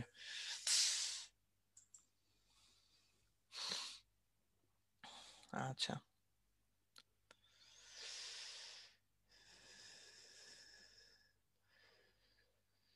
ও একজন জিজ্ঞেস করছে হাজবেন্ডকে করা যাবে কিনা। তো কেন না, হোয়াই নট, অবশ্যই, অবশ্যই করবা। ডায়মন্ডের রিং গিফট করে দিও। ছেলেদের তো বাইকের প্রতি একটা এক্সট্রা ফ্যাসিনেশন থাকে, বাইক দিতে পারো কিনে। ঠিক আছে?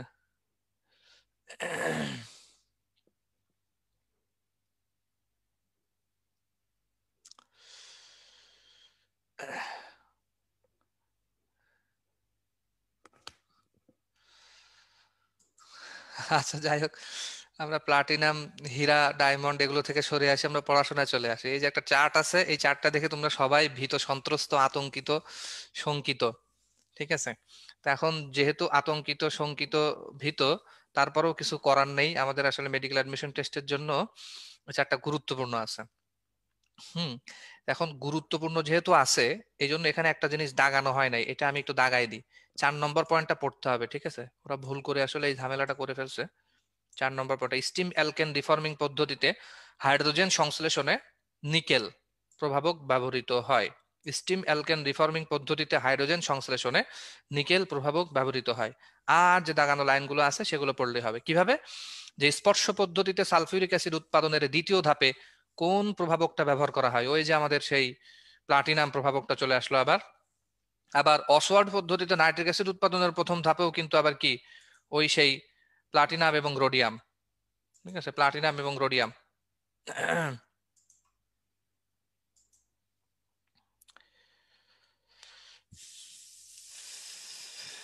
আচ্ছা,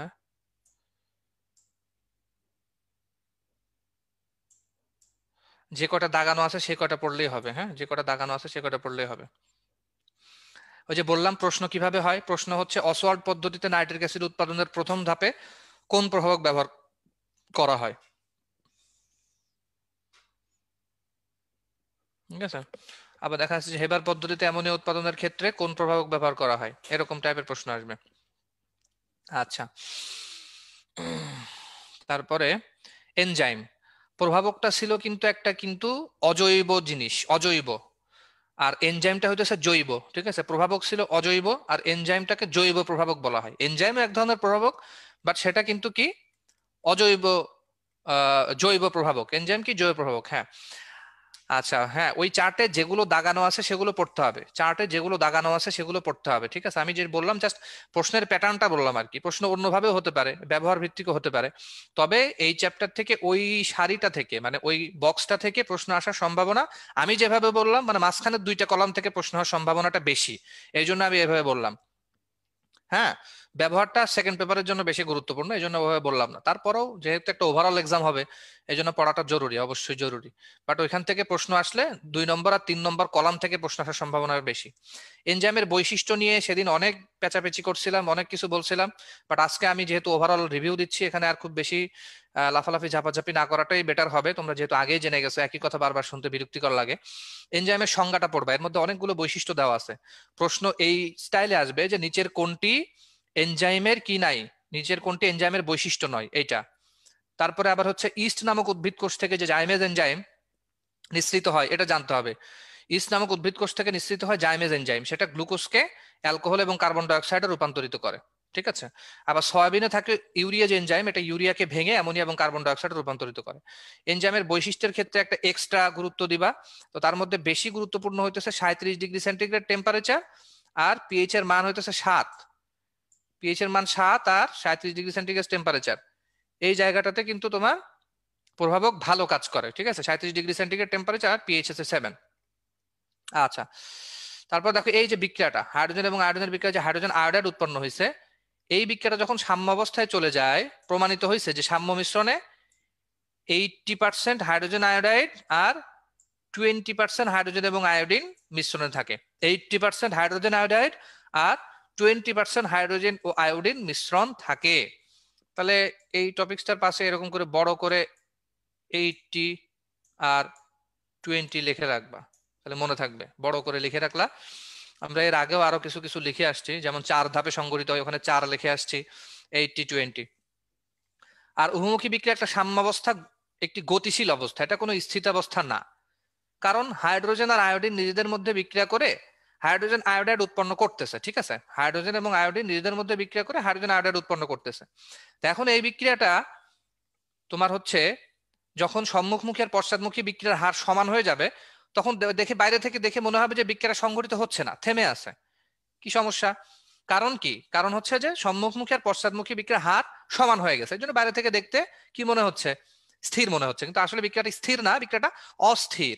এই অস্থিরতা প্রমাণ করার জন্য আমাদের এই যে তেজস্ক্রিয় আয়োডিন 53-128, এটা যদি আমি অ্যাপ্লাই করি এখানে, এইখানটাতে যদি আমি অ্যাপ্লাই করি, তারপরে দেখা যাবে কি বিক্রিয়া শেষে এই আমার যোগ করা এই তেজস্ক্রিয় আয়োডিনটা বিক্রিয়া শেষে তোমার হাইড্রোজেন আয়োডাইডের মধ্যে চলে যাচ্ছে। বিক্রিয়া শেষে হাইড্রোজেন আয়োডাইডের মধ্যে, এই বিক্রিয়াটা যদি ভেতরে ভেতরে না চলতো, তাহলে আমি অ্যাড করলাম হইতেছে বিক্রিয়কে, এটা কি উৎপাদে যাওয়া পসিবল ছিল? বিক্রিয়াটা আসলে এইভাবে হচ্ছে, এই জন্যই কিন্তু উৎপাদে যাওয়াটা কিন্তু পসিবল হলো, উৎপাদে যাওয়াটা পসিবল হলো। কিন্তু বাইরে থেকে দেখে কিন্তু মনে হচ্ছিল না যে বিক্রিয়াটা চলতেছে, কিন্তু যখনই আমি তেজস্ক্রিয় পদার্থ যোগ করলাম, করার সাথে সাথে সেটা উৎপাদে ট্রান্সফার হয়ে গেল। তার মানে আমাকে বুঝাই দিল যে আসলে হাইড্রোজেন এবং আয়োডিন নিজেদের মধ্যে বিক্রিয়া করে হাইড্রোজেন আয়োডাইড উৎপন্ন করতেছে, এই জন্যই আমার দেওয়া তেজস্ক্রিয় আয়োডিনটা উৎপাদে যাওয়া পসিবল হয়েছে। আশা করি বোঝাইতে পারছি। আচ্ছা, এই যে রাসায়নিক সাম্যাবস্থার শর্ত বা বৈশিষ্ট্য, এখান থেকে কিভাবে প্রশ্ন আসবে? এখান থেকে প্রশ্ন আসবে যে নিচের কোনটি রাসায়নিক সাম্যাবস্থার শর্ত বা বৈশিষ্ট্য নয়। কি আসবে প্রশ্ন? যে নিচের কোনটি রাসায়নিক সাম্যাবস্থার শর্ত বা বৈশিষ্ট্য নয়। ঠিক আছে কিনা, আমি বোঝাইতে পেরেছি কিনা? নিচের কোনটি রাসায়নিক সাম্যাবস্থা শর্ত বা বৈশিষ্ট্য নয়? শর্ত 4টা: সাম্যের স্থায়িত্ব, স্ট্যাবিলিটি অফ ইকুইলিব্রিয়াম, উভয় দিক থেকে সুগম্যতা, ইজি অ্যাপ্রোচেবিলিটি ফ্রম বোথ সাইডস, বিক্রিয়া অসম্পূর্ণতা, ইনকমপ্লিটনেস অফ রিঅ্যাকশন, আর প্রভাবকের ভূমিকাহীনতার মধ্যে আছে ইনইফেক্টিভনেস অফ ক্যাটালিস্ট। এই 4টা তোমার হচ্ছে রাসায়নিক সাম্যাবস্থার শর্ত বা বৈশিষ্ট্য। নিচের কোনটি রাসায়নিক সাম্যাবস্থার শর্ত বা বৈশিষ্ট্য নয়, এই টাইপের প্রশ্ন আসবে। হেডলাইন গুলো জানলে আমাদের হবে। লা শাতেলিয়ারের নীতি তোমরা খুব ভালোভাবে জানো যে কোনো বহুমুখী বিক্রিয়া সাম্যাবস্থায় থাকলে যদি ওই অবস্থার একটা নিয়ামক, কারণ একটা সাম্যাবস্থাকে তাপমাত্রা, চাপ, ঘনমাত্রা এগুলো নিয়ন্ত্রণ করে। তো এই নিয়ন্ত্রকগুলা বা এই নিয়ামকগুলাকে যদি আমি পরিবর্তন করি, তাহলে সাম্যের অবস্থানটা ডানে বা বামে চেঞ্জ হয়ে যাবে। কেন চেঞ্জ হবে? যাতে নিয়ামক পরিবর্তনের যে ফলাফলটা, আমি যে নিয়ামক যেটা পরিবর্তন করলাম তার যে ফলাফলটা সেটা যেন প্রশমিত হয়ে যায়। তো তারপরে এই দুইটা স্টার চিহ্ন দিয়ে খুব গুরুত্বপূর্ণ দুইটা লাইন লিখছে, এগুলোর উপর স্পেশাল ফোকাস, যে তাপমাত্রা পরিবর্তিত রেখে, তাপমাত্রা অপরিবর্তিত রেখে চাপ ঘনমাত্রার পরিবর্তন করলে তোমার সাম্যাবস্থাটা পরিবর্তন হবে, বাট সাম্য ধ্রুবকের মানের কোনো পরিবর্তন কিন্তু হবে না। সাম্য ধ্রুবকের মানের পরিবর্তন কখন হবে? শুধুমাত্র তাপমাত্রা চেঞ্জ করলে। এই যে তাপমাত্রা যদি তুমি চেঞ্জ করো, তাহলে সাম্য ধ্রুবকের মানের পরিবর্তন হবে। সাম্য ধ্রুবকের মানের পরিবর্তন কখন হবে? এখানে একটা টিক চিহ্ন দিয়ে রাখলা যে তাপমাত্রা পরিবর্তন করলে সাম্য ধ্রুবকের মানের পরিবর্তন হবে। বাট এই যে চাপ ঘনমাত্রা, চাপ ঘনমাত্রার পরিবর্তন করলে কোনটা পরিবর্তিত হবে? সাম্যাবস্থার পরিবর্তন হবে, সাম্যাবস্থার পরিবর্তন হবে। আর তাপমাত্রার পরিবর্তন করলে সাম্য ধ্রুবকের মানের পরিবর্তন হবে।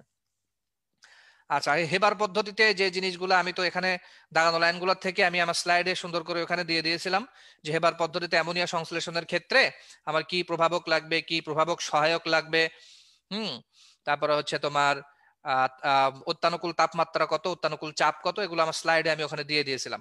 এগুলো এখান থেকে আর এক্সট্রা ডিসকাশন আমি করতেছি না। আচ্ছা,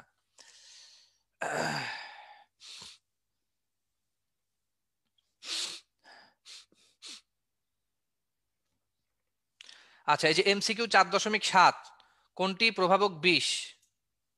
এমসিকিউ 4.7 কোনটি প্রভাবক 20?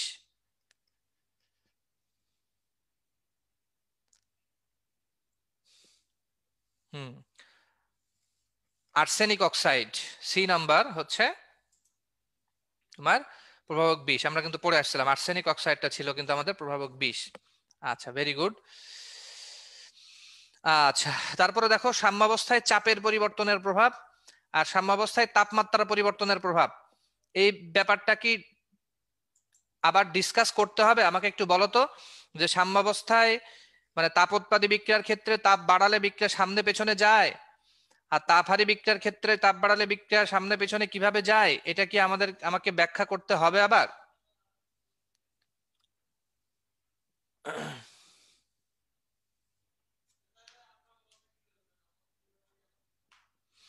আচ্ছা, অনেকে বলছে যে করেন। আচ্ছা ঠিক আছে, তাহলে আমি একটু সংক্ষেপে বলে দিই। তাপোৎপাদী বিক্রিয়ার ক্ষেত্রে আমি জাস্ট একটা সিম্পল একটা কথা তোমাদেরকে মনে রাখতে বলছিলাম, যে তাপোৎপাদী বিক্রিয়ার ক্ষেত্রে তাপমাত্রা বাড়ালে বিক্রিয়া সামনে না পেছনে যাবে, এই জিনিসটার ক্ষেত্রে আমি জাস্ট হ্যাঁ বলছিলাম, এই যে রেগে থাকার ব্যাপারটা কিন্তু আমি বলছিলাম, যে তুমি হঠাৎ করে ঘুমায় আসো, তোমাকে সকালে ডাকা হচ্ছে, আম্মু বলতেছে তোমাকে যে বাবু ওঠো, 11টা বেজে গেল, তুমি এখনো কেন ঘুমাচ্ছ?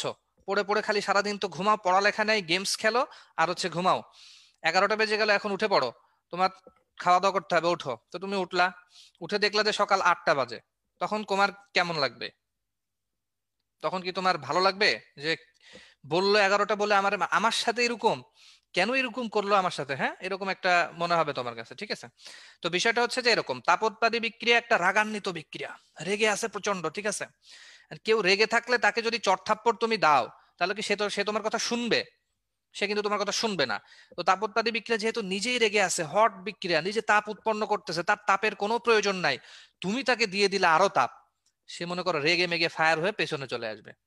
তাপোৎপাদী বিক্রিয়াতে তাপ দিলে কি হবে? বিক্রিয়া পেছনে চলে আসবে। এই একটা ইনফরমেশন দিয়ে তুমি সবকিছু যাচাই করে ফেলতে পারবা, যে তাপোৎপাদী বিক্রিয়াকে তাপ দিলে বিক্রিয়া পেছনে আসে, তার মানে তাপোৎপাদী বিক্রিয়া থেকে তাপ কমায় দিলে বিক্রিয়া সামনে যাবে, শেষ। আবার আসো তাপহারী বিক্রিয়ার ক্ষেত্রে, তাপোৎপাদী বিক্রিয়ার ক্ষেত্রে তাপ দিলে বিক্রিয়া পেছনে আসতেছিল, তাহলে তাপহারী বিক্রিয়ার ক্ষেত্রে তাপ দিলে বিক্রিয়া সামনে যাবে, উল্টাটা, খুব সিম্পল। আর তাপহারী বিক্রিয়ার ক্ষেত্রে তাপ দিলে যেহেতু বিক্রিয়া সামনে যায়, তাহলে তাপ কমায় দিলে বিক্রিয়া পেছনে চলে আসবে, সিম্পল ব্যাপার। একটা মাত্র উদাহরণ দিলেই সবকিছু জানা যাবে। আর অনেক ব্যাখ্যা সাপেক্ষ অনেক কিছু বিষয় আছে, অনেকভাবে ব্যাখ্যা করা যায়, ম্যাথমেটিক্যালি এটা ব্যাখ্যা করা যায়। তারপরে তোমার হচ্ছে বিক্রিয়ার যে প্রশমিত হয়ে যাওয়ার ব্যাপারটা, এই সমস্ত বিষয় নিয়েও ব্যাখ্যা করা যায়। এত কিছু কিন্তু আমরা মনে রেখে আমাদের কোনো দরকার নাই, জাস্ট সিম্পল অ্যান্সার করার জন্য আমাদের যতটুকু জানা জরুরি সেটুকু আমি বললাম। আচ্ছা, আর সাম্যাবস্থায় চাপের পরিবর্তনের প্রভাব, চাপের প্রভাব দেখো, উৎপাদের মোল সংখ্যা বেশি হলে, এই যে একটা বিক্রিয়া দেওয়া আছে যে কি তোমার PCl5 কে তাপ দিয়ে PCl3 আর ক্লোরিন উৎপন্ন করা হয়েছে, মানে 1 মোল থেকে 2 মোল হয়েছে, 1 মোল থেকে 2 মোল হয়েছে। এই বিক্রিয়াটা যেহেতু গ্যাসীয় বিক্রিয়া, এখন তুমি সিম্পল কথা চিন্তা করো, এদিকে আছে 1 ওদিকে আছে 2, এভাবেই চিন্তা করো না কেন, এই বিক্রিয়া চাপ মারলে 2 থেকে 1-এই তো যাবে, চাপাচাপি করলে বিক্রিয়া তো 2 থেকে 1-এই যাবে, 2 মোল থেকে 1 মোলের দিকেই তো যাবে। এটা তো খুব সিম্পল ব্যাপার, তাই না? এখানে তো এত ব্যাখ্যা ট্যাখ্যা কিছুই জানতে হবে না আমার, 2 থেকে 1-এর দিকেই যাবে, যেদিকে কম সেদিকে শিফট করবে, যেদিকে বেশি সেদিকে আবার নতুন করে শিফট করতে গেলে হয় নাকি, যেদিকে বেশি কম সেদিকে চলে যাবে।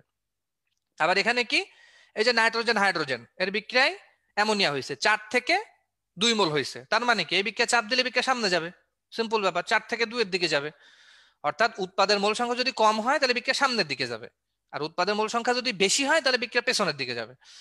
আর বিক্রিয়ক উৎপাদের মোল সংখ্যা যদি দুটোই সমান হয়ে যায়, চাপাচাপি করে কোনো লাভ হবে? এই যে হাইড্রোজেন আর আয়োডিনের বিক্রিয়া, এখানে আছে 1 মোল, এখানেও আছে 1 মোল, এখানে আছে 2 মোল, মানে এই সাইডে 2 মোল, এই সাইডেও 2 মোল, দুই দিকেই 2-2 মোল। তাহলে চাপাচাপি করে কি কোনো দিকে যাওয়ানো পসিবল? কোনো দিকেই তো কোনো জায়গা নাই, সব একদম অকুপাইড, ঠিক আছে, টোটালটা অকুপাইড, ওখানেও 2 এখানেও 2, ফাঁকা কোনো সিটই নাই। বাট উপরে কিন্তু একদিকে ফাঁকা সিট ছিল, যেদিকে ফাঁকা সিট ছিল সেদিকে ট্রান্সফার করতেছো, কিন্তু এখানে কোনো ফাঁকা সিট নাই, বাস একদম পুরো ফুলি লোডেড, ঠিক আছে, গেট লক সার্ভিস, এখানে আর কোনো ঢোকাঢুকির কোনো সুযোগ নাই। আচ্ছা, তারপরে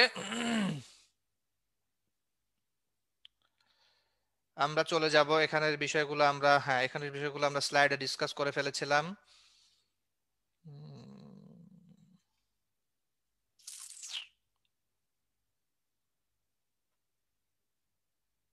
আচ্ছা, কোন গ্যাস মিশ্রণের কোন উপাদান গ্যাসের আংশিক চাপ বলতে উপাদানের মোল ভগ্নাংশ গ্যাস মিশ্রণের মোট চাপের গুণফলকে বোঝায়। এটা বেসিক একটা জিনিস, এটা এই চ্যাপ্টারের আসলে অন্তর্ভুক্ত না, এই টপিকসটা তোমাদের আসলে ওই যে সেকেন্ড পেপারের যে ফার্স্ট চ্যাপ্টারটা ওইখানে আছে, ওইখানে বিষয় নিয়ে আসলে লেখা আছে, মোল ভগ্নাংশ গুণ ইয়েটা করলে মোট চাপ ইয়ে করলে আংশিক চাপ পাওয়া যায়, এগুলো জানো। আর কেসিও কেপি এর মান কখনো শূন্য বা অসীম হতে পারে না, এটা নিয়েও আমি বিস্তারিত ডিসকাস করছি, এই লাইনটা তাও আবার হাইলাইট করো, মনে করো কেসিও কেপি এর মান কখনো শূন্য বা অসীম হতে পারে না। এটা সাধারণত আমার কাছে মনে হয় যে একটা শিশু যখন মানে কেবল এইচএসসি তে উঠে তখন থেকেই আসলে সে জানে, মনে করো পুরো কেমিস্ট্রি জানে না, তারপরেও একটা লাইন জানে যে কেসি কেপি এর মান কখনো শূন্য বা অসীম হতে পারে না, কারণ এটা আসলে জনমুখে জনগণের মাঝে খুবই প্রচলিত, জনগণ রাস্তায় রাস্তায় হাঁটার সময়, বন্ধুরা বন্ধু বান্ধবীরা রাস্তায় হাঁটার সময় এগুলো নিয়ে ডিসকাস করে।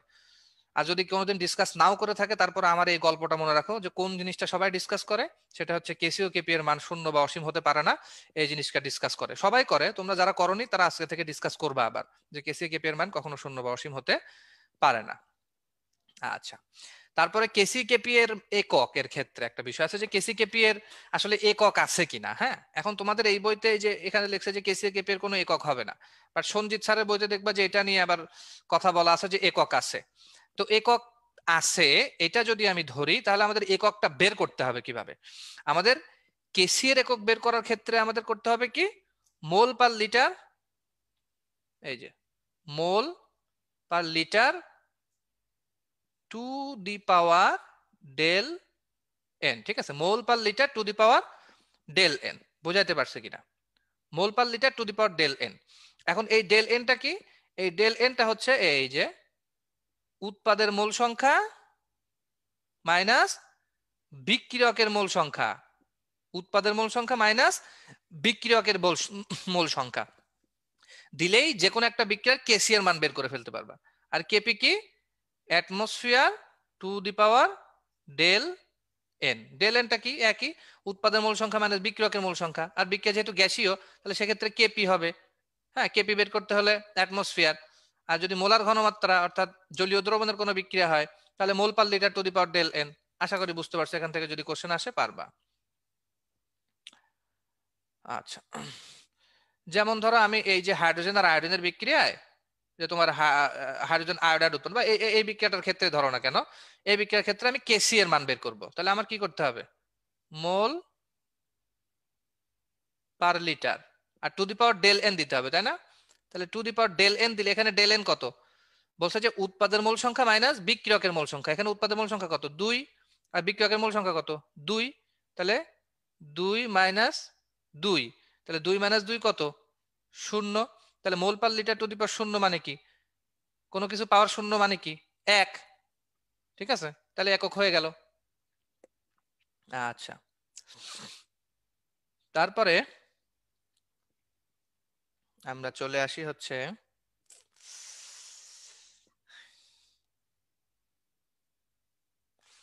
এই বিক্রিয়ার ক্ষেত্রেও দিল, ধরো যে 2 মাইনাস 1 দিয়ে 1 পাবা, mole per litre to the power 1 mole per litre, এটা একক হবে।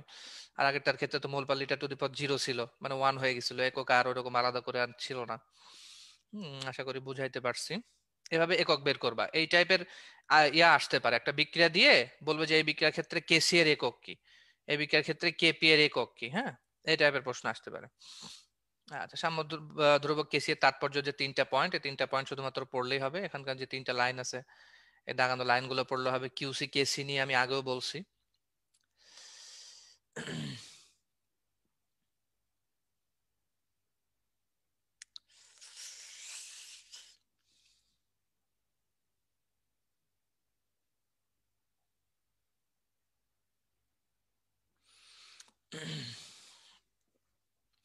অটোপ্রভাবক কোনটা ছিল? একটা মাত্র কিন্তু আয়ন ছিল। কোনটা অটোপ্রভাবক? কোনটা?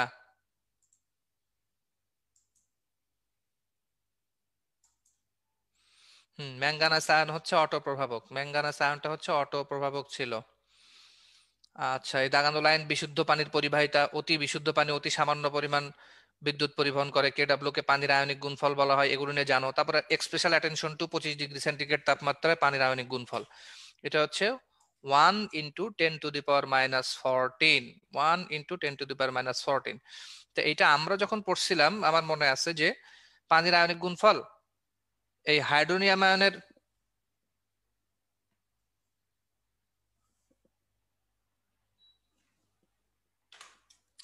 এই হাইড্রোনিয়াম আয়ন এটার ঘনমাত্রা ছিল মোল পার লিটার, আর হাইড্রোক্সিল আয়ন এটার ঘনমাত্রা ছিল মোল পার লিটার। এই জন্য ওই সময় দেখা যাচ্ছে যে আমি তোমার আমাদের সময় একক ছিল মোল পার লিটার স্কোয়ার। মোল পার লিটার কি ছিল? স্কোয়ার ছিল, ঠিক আছে। আর এখন এখানে একক বিহীন লিখছে, ঠিক আছে, সমস্যা নাই। আচ্ছা, তারপরে কি, এই যে তোমার 25 ডিগ্রিতে পানির মোলার ঘনমাত্রা দেওয়া হয়েছে 55.5 মোলার। 25 ডিগ্রিতে পানির মোলার ঘনমাত্রা দেওয়া হয়েছে 55.4 মোলার। কিভাবে বের করা হয়েছে? এই যে 1000কে 18 দ্বারা ভাগ করে, ঠিক আছে। 1000কে 18, 1000 গ্রাম পার লিটার। 1 লিটার পানির ওজন 1000 গ্রাম, আর 18 গ্রাম হতেছে 1 মোল। তাহলে 1000 গ্রামে কত মোল আছে সেটা বের করতে হলে আমাকে পানির মোল 1 মোল দিয়ে ভাগ করে দিলাম, আমি বের করে ফেললাম যে 55.5 মোলার। এটা নিয়ে অনেকে আবার প্রশ্ন করে কিভাবে বের করে না করে। আচ্ছা, তারপরে এই যে এখান থেকে 25, আচ্ছা তোমাদের জন্য একটা জিনিস সহজ করে দিই, এই 50 ডিগ্রিটা মুখস্থ করতে হবে না, 25 আর 100টা করবা, ঠিক আছে। 25 আর 100।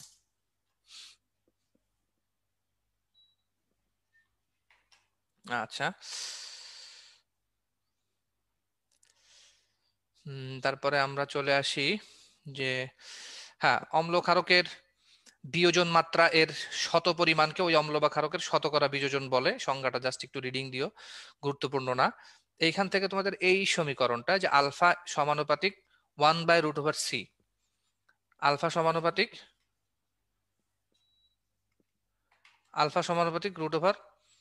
√1/√c, 1/√c, অর্থাৎ সমীকরণটার সাথে এই যে বর্ণনাটা, সূত্রের যে বর্ণনাটা, এটা মিলায়ে পড়বা যে লঘু দ্রবণে মৃদু তড়িৎ বিশ্লেষ্য, যেমন মৃদু অম্ল ক্ষারকের বিয়োজন মাত্রা ওই অম্ল বা ক্ষারকের দ্রবণের মোলার ঘনমাত্রার বর্গমূলের ব্যস্তানুপাতিক। এখন অ্যান্সার করো তো, এই যে এমসিকিউ 4.18টা, 25 ডিগ্রি সেন্টিগ্রেডে বিশুদ্ধ পানির আয়নিক গুণফল কত? আয়নিক গুণফল কত? ক হবে নাকি ঘ হবে নাকি খ হবে, কোনটা কি হবে?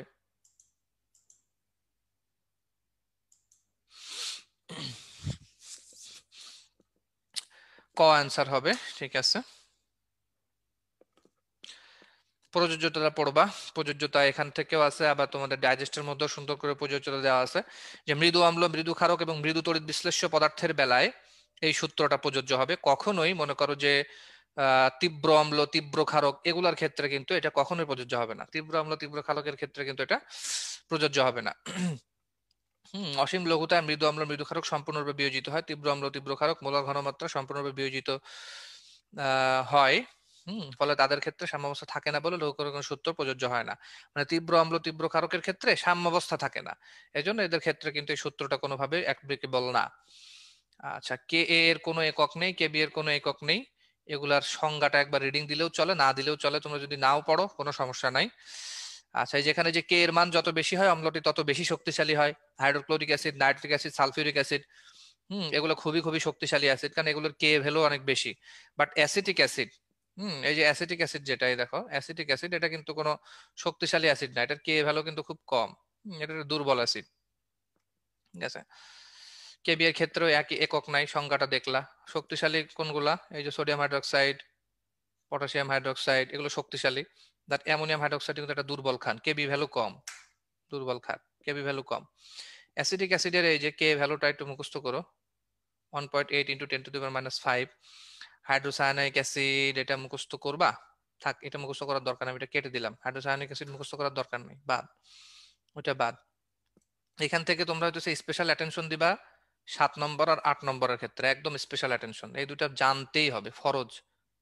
এই দুটা কি করতে হবে, জানতেই হবে, যে অ্যাসিটিক অ্যাসিড আর ফর্মিক অ্যাসিডের কে ভ্যালু কত, এটা জানা ফরজ, যে আইন। আর অন্যগুলো নিজের ইচ্ছা মতো, জানলে জানলা, না জানলে নাই। অ্যাসিডের শক্তিমাত্রা নির্ভরশীলতার যে 5টা পয়েন্ট আছে, এগুলোর মধ্যে কোন জিনিসগুলোর উপর বেশি ফোকাস করবা, একেবারে আলটিমেটলি মেইন যে ফোকাস সেটা থাকবে এই প্রথম লাইনের দিকে, যে একটা অ্যাসিডের কে এর মান যত বেশি, যত বেশি অ্যাসিডটি তত বেশি শক্তিশালী হয়। আর সেগুলোর মানগুলো জানলে জানবা, না জানলে নাই। যেগুলো দাগানো আছে এটা দেখলেও দেখতে পারো, বাট মানগুলো মুখস্থ করার পক্ষে আমি না, আমি নিজেও মুখস্থ করি নাই।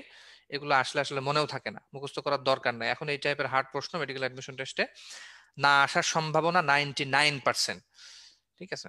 আর 99 পাইলে তো তুমি চান্সই পেয়ে যাবে, একটা না পারলে সমস্যা নাই। ঋণাত্মক আয়নের আকারের ব্যাপারে এখানে যেমন এই যে সিম্পল ব্যাপার বলি, হাইড্রো আয়োডিক অ্যাসিডটা সবচেয়ে বেশি শক্তিশালী অ্যাসিড, কারণ এই যে আয়োডাইডটা, ঠিক আছে, এটার আকারটা কিন্তু সবচেয়ে বড়। আমি যদি এখানে পরমাণু ঋণাত্মক আয়নগুলোর আকার লেখা শুরু করি, তাহলে আয়োডাইডের আকার যদি, আচ্ছা এখানে দেই, ধরো আয়োডাইডের আকারটা এরকম, ব্রোমাইডের আকারটা হইতেছে এরকম, ক্লোরাইডের আকারটা হইতেছে এরকম, আর ফ্লোরাইডের আকারটা হইতেছে এরকম। বুঝাতে পারছি, ঋণাত্মক আয়নের আকার বেশি। তাহলে হাইড্রোজেন, এটার পাশে আয়োডাইড, এত বড় একটা আয়োডাইড রয়েছে, আয়োডাইড হাইড্রোজেন মনে করো হাত দিয়ে এটারে ধরে রাখছে। তা এখন হাইড্রোজেন হাত দিয়ে এইটারে ধরে রাখা ইজি না এইটারে ধরে রাখা ইজি, তোমরা আমারে বলো, সিম্পল ব্যাপার। এটারে ধরে রাখা খুব কঠিন কিনা, আর এটারে ধরে রাখা ইজি? কিন্তু এটা যেহেতু অনেক ভারী, তাহলে এখান থেকে ভেঙে যাবে খুব দ্রুত। বাট এটা কিন্তু তত দ্রুত ভাঙবে না, অনেক দেরি করে দেরি করে, যে কম একটু ভাঙলো, ঠিক আছে। বিষয়টা হইতেছে ঋণাত্মক আয়নের আকার বড়, এই বন্ধনটা ভেঙে যায় দ্রুত। এই বন্ধনটা দ্রুত ভেঙে যাওয়ার অর্থ হইতেছে প্রোটন হিসাবে ইজিলি এখানে মুক্ত হয়ে যাচ্ছে, বাট এখানে কিন্তু অত দ্রুত প্রোটন হিসেবে মুক্ত হচ্ছে না। তাহলে যেখানে প্রোটন দেওয়ার মাত্রাটা বেশি সেটাই বেশি শক্তিশালী অ্যাসিড, হাইড্রোআইডিকটা সবচেয়ে বেশি শক্তিশালী অ্যাসিড। আচ্ছা, তারপরে দেখো এইখানে কি, এই যে এগুলা যেগুলো তো অক্সিজেন আছে, সবগুলোই কিন্তু কি অক্সো অ্যাসিড, যা আছে সবগুলো অক্সো অ্যাসিড। তো এখন এই অক্সো অ্যাসিড গুলোর ক্ষেত্রে বলছে যে কেন্দ্রীয় পরমাণুর জারণ সংখ্যা বের করতে হবে, কেন্দ্রীয় পরমাণুর জারণ সংখ্যা। এই যে ক্লোরিনের জারণ সংখ্যা আমি বের করলাম, এই যে অক্সিজেনের জারণ সংখ্যা ছিল -2, তাহলে গুণ 4 করলে কত হবে, -8 হবে। আর হাইড্রোজেনের জারণ সংখ্যা ছিল হচ্ছে +1, তাই -8 +1 করলে কত, -7। আর -7টা এই যে অপোজিট পাশে নিয়ে গেলে জারণ সংখ্যাটা হয়ে যাবে +7। এক্ষেত্রে এরকম +6 +5 আর +4, কোনটা সবচেয়ে বেশি, এইটা। জারণ সংখ্যা যেটা সবচেয়ে বেশি সেটা সবচেয়ে বেশি শক্তিশালী অ্যাসিড হচ্ছে। জারণ সংখ্যার ক্রমানুসারে শক্তি মাত্রাটা কমতেছে আর কি, যেটা জারণ সংখ্যা কম সেটা কম শক্তিশালী। এখন ঝামেলাটা হয়ে যায় কখন, এই যে দুইটা অ্যাসিড নিছে অক্সো অ্যাসিড, এই যে দুইটা অক্সো অ্যাসিড নিছে, বাট দুইটারই কেন্দ্রীয় পরমাণুর জারণ সংখ্যা হয়ে গেছে সমান। তখন আমরা কি করব, আমরা দেখব যে কেন্দ্রীয় পরমাণু দুইটার মধ্যে নাইট্রোজেন আর ফসফরাস মধ্যে কোনটা বেশি ছোট, এটা দেখব। আর আমরা তো পর্যায় সারণীতে জানি যে একটা গ্রুপের যতই নিচ থেকে উপর থেকে নিচের দিকে যাওয়া যায়, ততই কি হবে, নাই প্রেম আজ সাহেব বিবিতে, এই যে যতই মনে করো যে উপর থেকে নিচের দিকে যাওয়া যাবে, ততই কি হবে, পরমাণুর আকার আস্তে আস্তে কি হবে, বাড়তে থাকবে। নাইট্রোজেন এরকম, ফসফরাস এরকম, আর্সেনিক এরকম, অ্যান্টিমনি এরকম, বিসমাথটা তো আরো বড়, ঠিক আছে। তাহলে কোনটার আকার ছোট? নাইট্রোজেনের আকার ছোট, তাহলে নাইট্রিক অ্যাসিডটা বেশি শক্তিশালী অ্যাসিড হয়ে গেল। আর পর্যায় সারণীতে যত উপর থেকে নিচের দিকে যাওয়া যায় পরমাণুর আকার বড় হয়, আর যতই বাম থেকে ডানা যাওয়া হয় তত আকার কি হতে থাকে, আস্তে আস্তে আস্তে আস্তে আস্তে আস্তে ছোট হতে থাকে। ঠিক আছে, আচ্ছা, তাহলে পর্যায় সারণী জিনিসটা মুখস্থ করলে হচ্ছে। তারপরে এখানে যে সমস্ত যে ক্রমগুলো আছে এগুলো মনে করো যে মুখস্থ করা কিন্তু ফর যায় না, ক্রমগুলো মুখস্থ করতে হবে, এগুলো তোমরা ক্যালকুলেট করলে বের করে ফেলতে পারবা। দ্রাবকের প্রকৃতি, এখন দেখো এই যে অ্যাসিটিক অ্যাসিডটা কিন্তু একটা দুর্বল অ্যাসিড, কিন্তু এটা কিন্তু পানিতে কিন্তু বেশি শক্তিশালী অ্যাসিড হিসেবে কাজ করে না, বাট অ্যামোনিয়া দ্রবণে এটা তীব্র অ্যাসিড হিসেবে কাজ করে। কারণ অ্যামোনিয়া দ্রবণে তীব্র অ্যাসিড হিসেবে কেন কাজ করে?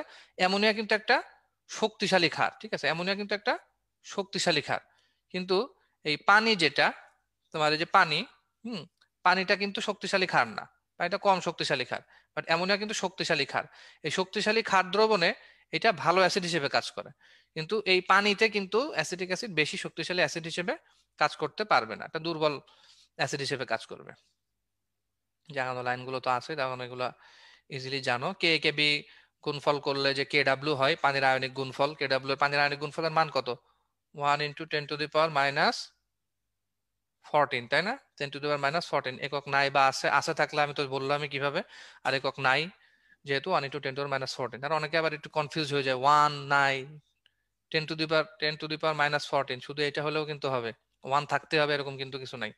এটা কিন্তু অনুবন্ধী অম্লক্ষারকের ক্ষেত্রে হতে হবে। অনুবন্ধী অম্লক্ষারকের ব্যাপারে অনেক পেঁচাপেচি আমি আগের দিন করছিলাম, এটা নিয়ে আর করতেছি না। আচ্ছা, এই যে নিচের কোনটি দুর্বলতম অ্যাসিড, এখান থেকে অক্সো অ্যাসিড, যেহেতু প্রত্যেকটার কেন্দ্রীয় পরমাণুর জারণ সংখ্যা বের করবা, উপরে একটা এমন কোশ্চেন আছে, ঠিক আছে, কোনটি জারণ সংখ্যা, কেন্দ্রীয় পরমাণুর জারণ সংখ্যাগুলো বের করে ফেলবা, ঠিক আছে, এই আর কি। অম্লের ক্ষারকত্ব, ক্ষারকের অম্লত্ব, এটা নিয়ে তো মনে করো যে তোমাদের যে টেকনিকটা বলছিলাম ওই টেকনিক অনুযায়ী এই টপিক থেকে প্রশ্ন আসার সম্ভাবনা আছে। ওই টেকনিক অনুযায়ী HCl, এই যে HCl, প্রোটিন আছে একটা, সালফিউরিক অ্যাসিড প্রোটিন আছে দুইটা, ফসফরিক অ্যাসিড প্রোটন আছে তিনটা, বাট ফসফরাস অ্যাসিড এখানে বলছিলাম যে মনে রাখবা তিন আছে দুইটা, দুইটা তিন, দুইটা তিন, এই জন্য ফসফরাস অ্যাসিড। আর এটা কি? Phosphoric acid. এটা কি অ্যাসিড? Phosphoric acid. আর এটা কিন্তু ফসফরাস অ্যাসিড। হ্যাঁ, ফসফরাস অ্যাসিডে হইতেছে তোমার কত?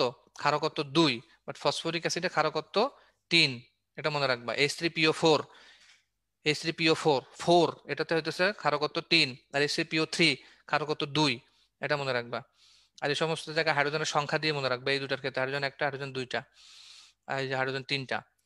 আচ্ছা, কার্বন ডাইঅক্সাইডের ক্ষেত্রে মনে রাখবে যে কার্বন ডাইঅক্সাইডের মনে করো যে পাশে তো 2 দেওয়াই আছে, কার্বন ডাইঅক্সাইডের পাশে 2 দেওয়াই আছে, 2 ছাড়া উপায় নেই। আর P2O5 এ 2 + 5 - 1, এটা মনে করো যে অর্ণব চৌধুরীর রুল অফ কি ক্ষারকত্ব নির্ণয়, ঠিক আছে। 2 + 5 + -1, 5 আর 2 7 থেকে 1 বাদ দিলে 6 হয়, এইভাবে। হুম, এটা এইভাবে মনে রাখো যে আমার নিজস্ব বানানো থিওরি, যে 5 আর 2 7 থেকে 1 বাদ দিলে 6 হয়, এটা মনে রাখার সিস্টেম। আর যদি মনে করো অনেক ক্যালকুলেটিভ হতে পারো তুমি, অনেক মনে করো যে সমীকরণ সমতাকরণ করার মতো যথেষ্ট অ্যাবিলিটি আছে, তাহলে তোমাকে স্বাগত জানাচ্ছি ওই পদ্ধতিতে। ক্ষারকের অম্লত্বের মধ্যে দেখো সোডিয়াম হাইড্রোক্সাইড, এখানে হাইড্রোক্সাইড আছে কয়টা? একটা, মিলে গেল। ক্যালসিয়াম অক্সাইড, এই ক্যালসিয়ামের যোজনীয় 2, অক্সিজেনের যোজনীয় 2, 2 না হয়ে উপায় নাই। আর অ্যালুমিনিয়াম হাইড্রোক্সাইড, এখানেও মনে করো হাইড্রোক্সাইড আছে কয়টা? 3টা, অম্লত্ব 3 হয়ে গেছে। আর যে আবার অর্ণব চৌধুরীর রুল অফ অম্লত্ব নির্ণয়, 2 × 3, ঠিক আছে। অর্ণব চৌধুরীর ক্ষারকত্ব বা অম্লত্ব নির্ণয়ের দুইটা থিওরি আছে, একটা হচ্ছে যোগ বিয়োগের মাধ্যমে, একটা গুণের মাধ্যমে। যোগ বিয়োগের মাধ্যমে করা হয় P2O5 এরটা, যেটা হচ্ছে 5 আর 2 7 থেকে 1 বাদ দিয়ে 6। আর অর্ণব চৌধুরীর গুণের মাধ্যমে যে অম্লত্ব নির্ণয় সিস্টেমটা, সেটা হচ্ছে 2 × 3 = 6, ঠিক আছে। এইটা সামনের এডিশনে অ্যাড করার জন্য আমি এই কি বলে আমাদের হাজারি স্যারকে বলবো। পানির আয়নিক গুণফলের মান নিয়ে তোমাদের কোনো কথা নেই। পিএইচ এর স্কেল তো আবিষ্কার করছে কে? বিজ্ঞানী সোরেনসেন। আর পিএইচ এর ফুল মিনিং তো পুইসেন্স অফ হাইড্রোজেন, এটা তো তোমরা জানোই, পুইসেন্স অফ হাইড্রোজেন। আচ্ছা, যে সমীকরণটা পিএইচ কি? যে হাইড্রোনিয়াম আয়নের ঘনমাত্রার ঋণাত্মক লগারিদম, হাইড্রোনিয়াম আয়নের ঘনমাত্রা কি ঋণাত্মক লগারিদম। আর হাইড্রোনিয়াম আয়নের ঘনমাত্রা বা এটাকে তোমরা হাইড্রোনিয়াম আয়নের ঘনমাত্রা না বলে তোমার হাইড্রোজেন আয়নের ঘনমাত্রা মানে প্রোটনের ঘনমাত্রাও বলতে পারো। প্রোটনের ঘনমাত্রা কি 10⁻⁻⁻, পিএইচ। তাহলে ধরো কোনো দ্রবণের হাইড্রোজেন আয়নের পিএইচ দিয়ে দেওয়া হলো, কোনো দ্রবণের পিএইচ দেওয়া হলো, ধরো কোনো দ্রবণের পিএইচ দিছে 6, তাহলে হাইড্রোজেন হাইড্রোজেন বা প্রোটন বা হাইড্রোনিয়াম আয়নের ঘনমাত্রা কত হবে 10⁻⁻6 এই সমীকরণ অনুসারে, ঠিক আছে। পিএইচ ধরো 5, তাহলে হাইড্রোজেন আয়নের ঘনমাত্রা হবে 10⁻⁵, ঠিক আছে, ইজি ব্যাপার। আচ্ছা, আর এই যে পিএইচ আর পি অফ ও এর যোগ করলে তো 14 হয় কোনো দ্রবণ, এটা তো তোমরা জানোই। আর বিশুদ্ধ পানিতে পিএইচ এর মান 7 থাকে, এটাও জানো। আচ্ছা, যে কোনো জলীয় দ্রবণে পিএইচ এর মান 0 থেকে 14 এর মধ্যে থাকে সাধারণত। আচ্ছা, এই জিনিসটা থেকে এমসিকিউ আসছিল যে পিএইচ যদি 7 হয় সেটাকে নিরপেক্ষ দ্রবণ বলে, আর পিএইচ যদি 7 এর নিচে হয় সেটাকে অম্লীয় দ্রবণ বলে, পিএইচ যদি 7 এর উপরে হয় তাহলে সেটা হচ্ছে ক্ষারীয় দ্রবণ। তাহলে নিচের কোন পিএইচ মানের দ্রবণটিতে হাইড্রোজেন আয়নের ঘনমাত্রা সবচেয়ে বেশি? এটা কমন সেন্সের ব্যাপার, কিন্তু পিএইচ এর মান বেশি মানে কি সেটা ক্ষারকীয়, পিএইচ এর মান কম মানে সেটা অ্যাসিডীয়। তাহলে যেটার পিএইচ এর মান কম সেটা সবচেয়ে বেশি অ্যাসিডীয়, সেটাতে সবচেয়ে বেশি হাইড্রোজেন আয়নের ঘনমাত্রা বেশি, তাহলে অ্যান্সার কিন্তু গ হবে। আচ্ছা, আর এখানে দেখো এই যে পিকে ডব্লিউ, ঠিক আছে, পিএইচ আর P of OH equal to তো আমরা জানতাম যে 14, তাই না? আর আমরা কিন্তু কে ডব্লিউ কত জানি? আমরা কে ডব্লিউ জানি 10⁻14। আর এইটার যদি তুমি ঋণাত্মক লগারিদম নাও, ঋণাত্মক 10 বেস লগারিদম নাও, তাহলে দেখো তো লগ 10⁻10 এটা 1 হয়ে যাচ্ছে, আর এই মাইনাস আর এই মাইনাসে প্লাস হয়ে গেলে মান 14 আসবে কিনা? তাহলে পিকে ডব্লিউর মান কিন্তু 14, ওই 14 এর জায়গায় পিকে ডব্লিউ লেখা যাইতেই পারে। আচ্ছা, তারপরে এই যে 0.1 molar hydrochloric acid, 0.1 molar hydrochloric acid আমি একদম সিম্পল শর্টকাট একটা সিস্টেম বলছিলাম। যদি হাইড্রোজেন একটা করে থাকে, মানে অ্যাসিডটা যদি এক ক্ষারকীয় অ্যাসিড হয়, মানে একটা প্রোটন থাকে, এক ক্ষারকীয় অ্যাসিড মানে কি একটা প্রোটন, হাইড্রোক্লোরিক অ্যাসিড এটা এক ক্ষারকীয় অ্যাসিড। আর দশমিকের পরে সর্বশেষ সংখ্যা যদি 1 হয়, ধরো 0.01 অথবা 0.001 অথবা 0.0001, ঠিক আছে, সবগুলাই ধরো হাইড্রোক্লোরিক অ্যাসিডের ঘনমাত্রা দেওয়া আছে। এক্ষেত্রে আমাকে হাইড্রোজেন আয়নের ঘনমাত্রা বের করার জন্য কোনো কিছু দিয়ে গুণ করার কোনো প্রয়োজন নেই, কারণ প্রোটন তো একটাই। তাহলে এই সমস্ত অঙ্কের ক্ষেত্রে, অ্যাসিডের ক্ষেত্রে পিএইচ হবে পয়েন্টের পরে যে কয়টা অঙ্ক আছে সে কয়টাই অ্যান্সার হবে। 2, এটার ক্ষেত্রে অ্যান্সার হবে 3, এটার ক্ষেত্রে অ্যান্সার হবে 4, ঠিক আছে, বুঝাইতে পারছি? আর যদি তোমার 0.1 হইতো তাহলে অ্যান্সার হইতো 1, ঠিক আছে। আশা করি বিষয়টা বুঝাতে পারছি যে যদি এক ক্ষারকীয় অ্যাসিড হয়, মানে প্রোটন আছে একটা, যদি এক ক্ষারকীয় অ্যাসিড হয় এবং দশমিকের পরে সর্বশেষ অঙ্কটা যদি 1 হয়, দশমিকের পরে সর্বশেষ অঙ্কটা যদি 1 হয়, তাহলে ওই অঙ্কের অ্যান্সার হচ্ছে দশমিকের পরে যে কটা অঙ্ক আছে সেটাই। এখানে দশমিকের পরে একটা অঙ্ক আছে 1, এখানে দশমিকের পরে দুইটা অঙ্ক আছে 2, এখানে দশমিকের পরে তিনটা অঙ্ক আছে 3, এখানে দশমিকের পরে চারটা অঙ্ক আছে 4, অ্যান্সার শেষ। এখানে মিলাই দেখো গ নম্বরের অ্যান্সার কত হবে? 2 অ্যান্সার হবে। 1 নম্বরের অ্যান্সার কত হবে? 1 হবে। বাট এইখানে দেখো আমি বলছিলাম যে দশমিকের পরে 1 থাকতে হবে, 1 না থাকলে কিন্তু হবে না। আর দশমিকের পরে 1 নাই, এই সমস্ত অঙ্কের ক্ষেত্রে আমি বলছিলাম কি, আমি বলছিলাম যে দশমিকের পরের অঙ্ক সংখ্যা মাইনাস কি, দশমিকের পরের অঙ্ক সংখ্যা, দশমিকের পরে এই অঙ্কের অঙ্ক সংখ্যা আছে কত? 1, আর শেষ অঙ্কটার লগের মান, শেষ অঙ্কটার লগের মান। তাহলে 1 মাইনাস লগ 2 এর মান কত ছিল? লগ 2 এর মান ছিল কিন্তু 0.3, তাহলে 1 মাইনাস 0.3 অ্যান্সার কত হবে? 0.7 হবে, ঠিক আছে।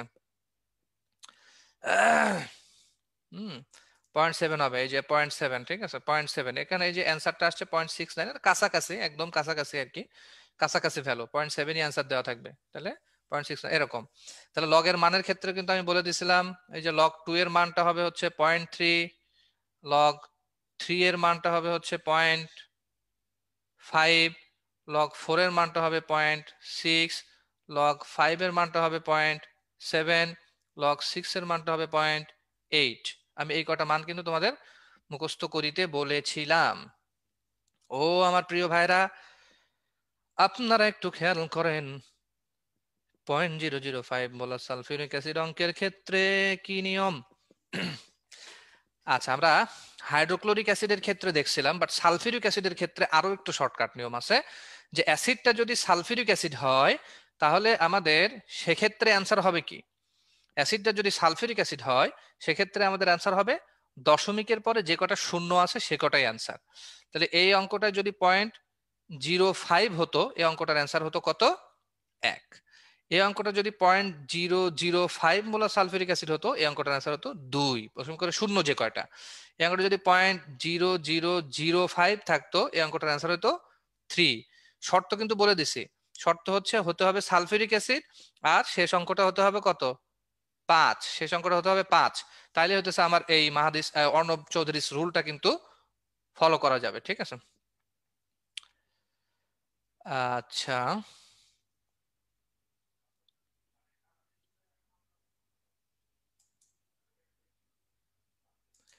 তাহলে পিএইচ এর ম্যাথ নিয়ে ঘোটাঘুটি শেষ, পিএইচ এর ম্যাথ এগুলাই করবা। আচ্ছা, আর তারপরে এই যে 4.46 এটা করবা, এই সোডিয়াম হাইড্রোক্সাইড, এই সোডিয়াম হাইড্রোক্সাইড এগুলো করবা, ঠিক আছে, এগুলোর ক্ষেত্রে করবা। এগুলোর ক্ষেত্রে খুব সিম্পল, কিন্তু এই যে এটার পিএইচ অ্যান্সার কত হবে, 3 3 যেহেতু আছে তাহলে 14 - 3, হ্যাঁ 14 - 3 মানে অ্যান্সার হয়ে যাবে 11। তারপরে এটা, এই যে এটা কত, দশের পরে একটা অঙ্ক আছে, তাহলে কি 14 মাইনাস কত হবে, 1 হবে, 13 হবে, হ্যাঁ অ্যান্সার 14 - 1, এর অ্যান্সার হয়ে যাবে 13, ঠিক আছে। ক্ষারের ক্ষেত্রে আমাকে 14 থেকে বাদ দিয়ে তারপরে পিএইচ বের করতে হবে, যেহেতু ক্ষার তাহলে পি অফ ওএইচ এর মান বের হবে। আচ্ছা, হ্যাঁ এমসিকিউ 4.24 এর আনসার কত বলো, অ্যালুমিনিয়াম অক্সাইড, অর্ণব চৌধুরীর রুলের মধ্যে পড়ে গেছে, 2 গুণ 3 6, ঠিক আছে। এই অঙ্কটা দেখো।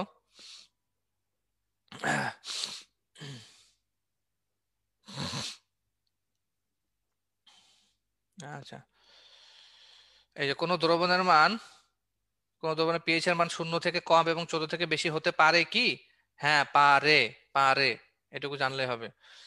তারপরে এই যে এইখান থেকে তোমরা কি কি পড়বা, এখান থেকে সুন্দর করে এই যে কপার সালফেট, কপার সালফেট এটা কিন্তু কি করে, এই যে অম্লীয় দ্রবণ তৈরি করে, আদ্র বিশ্লেষিত হয়ে অম্লীয় দ্রবণ তৈরি করে, কারণ এই কপার সালফেট লবণটা কপার হাইড্রোক্সাইড আর সালফিউরিক অ্যাসিডের মিশ্রণে তৈরি হয়েছে।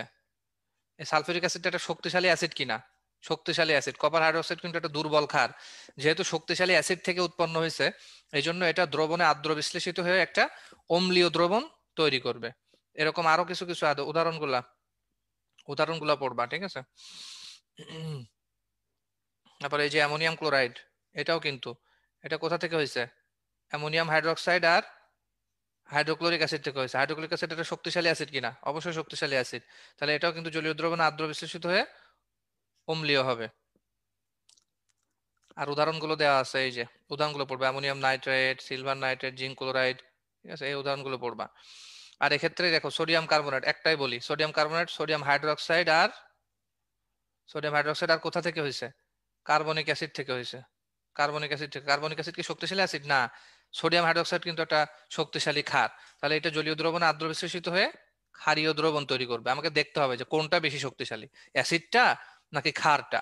একটা লবণাতে দুইটা পার্ট থাকে, একটা অ্যাসিড পার্ট একটা ক্ষার পার্ট, তাহলে যেটা বেশি শক্তিশালী জলীয় দ্রবণে সেই টাইপের তোমার দ্রবণ তৈরি করবে। উদাহরণ দেওয়া আছে এই যে sodium sulphide, sodium phosphate, potassium carbonate, potassium cyanide আর সোডিয়াম অ্যাসিটেট, এই উদাহরণগুলো পড়বা। 0.05 সালফিউরিক অ্যাসিড পিএইচ কত, অর্ণব চৌধুরীর রুল, সালফিউরিক অ্যাসিড যেহেতু শেষে 5, অ্যান্সার 1, শূন্য যে কটা সে কটাই, তাহলে অ্যান্সার কত নাম্বার হচ্ছে, খ নাম্বার, মিলায় নিও পরে। মানুষের রক্তের পিএইচ যে 7.4, এটা যে জানে না তার আসলে বেঁচে থাকার কোনো অধিকার নেই, এখান থেকে পৃথিবী থেকে তাকে বিদায় গ্রহণ করা উচিত, ঠিক আছে। বাফার দ্রবণের সংজ্ঞা, যে দ্রবণে সামান্য পরিমাণ সবল অ্যাসিড বা ক্ষার দ্রবণ যোগ করার পরও দ্রবণের পিএইচ এর মানের বিশেষ কোনো পরিবর্তন হয় না, স্থিরই থাকে, সেটাকে বাফার দ্রবণ বলা হয়। অম্লীয় বাফার দ্রবণ আর ক্ষারীয় বাফার দ্রবণের উদাহরণ যদি না পড়স তাহলে তোরা শেষ। অম্লীয় বাফার দ্রবণ আর ক্ষারীয় বাফার দ্রবণের উদাহরণ পড়তে হবে, এই দেখো দুটা দুটা করে উদাহরণ দেওয়া আছে, সুন্দর করে পড়ে ফেলবা। দুর্বল অ্যাসিডের সাথে অনুবন্ধী ক্ষারক, দুর্বল ক্ষারকের সাথে অনুবন্ধী অ্যাসিড। বাফার দ্রবণের প্রস্তুতি জেনে নিবা যে অম্লীয় বাফার দ্রবণগুলো সাধারণত মৃদু অ্যাসিড, কিরকম মৃদু অ্যাসিডের সাথে ওই অ্যাসিডের সাথে তীব্র ক্ষার সহযোগে সৃষ্ট লবণ হতে। আমি এর আগের দিন লেকচারের সময় বলছিলাম যে মৃদু অ্যাসিড আর এখানে মৃদু ক্ষারক। প্রথমে আমার অম্লীয় বাফার দ্রবণ তৈরি করতে মৃদু অ্যাসিড নিতে হবে, ক্ষারীয় বাফার দ্রবণ তৈরি করতে মৃদু ক্ষার নিতে হবে। তারপর মৃদু অ্যাসিডের সাথে তীব্র ক্ষার সহযোগে সৃষ্ট লবণ আর মৃদু ক্ষারকের সাথে তীব্র অ্যাসিড সহযোগে সৃষ্ট লবণ নিলে আমার বাফার দ্রবণ কিন্তু তৈরি হয়ে যাবে।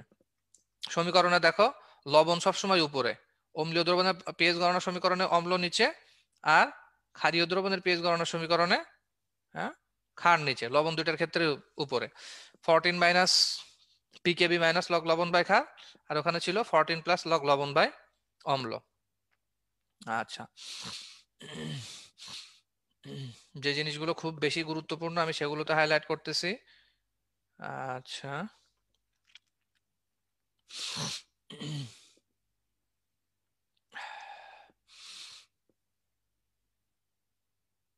এই 5টা পয়েন্ট ভালোভাবে পড়বা। বাফার রেঞ্জের যে 5টা পয়েন্ট দেওয়া আছে এই 5টা পয়েন্ট ভালোভাবে মুখস্থ করবা। 3 নম্বর পয়েন্টটা লাগছে না ম্যাথমেটিক্যাল 1 2 4 5, এই পয়েন্টগুলো পড়বা। আচ্ছা, তারপর আমরা চলে আসি হচ্ছে আমাদের এমসিকিউ 4.30 0.005 মোলার সালফিউরিক অ্যাসিড দ্বিক্ষারকীয় সবল অ্যাসিড। দ্বিক্ষারকীয় কথাটা বলেই বলে দিছে এটা সালফিউরিক অ্যাসিড। অ্যান্সার কত? 2। অর্ণব চৌধুরীস রুল, শূন্য কয়টা? 2টা। অ্যান্সার হয়ে গেল। আবার চলে আসছে অর্ণব চৌধুরীস রুল, অ্যান্সার কত? 2।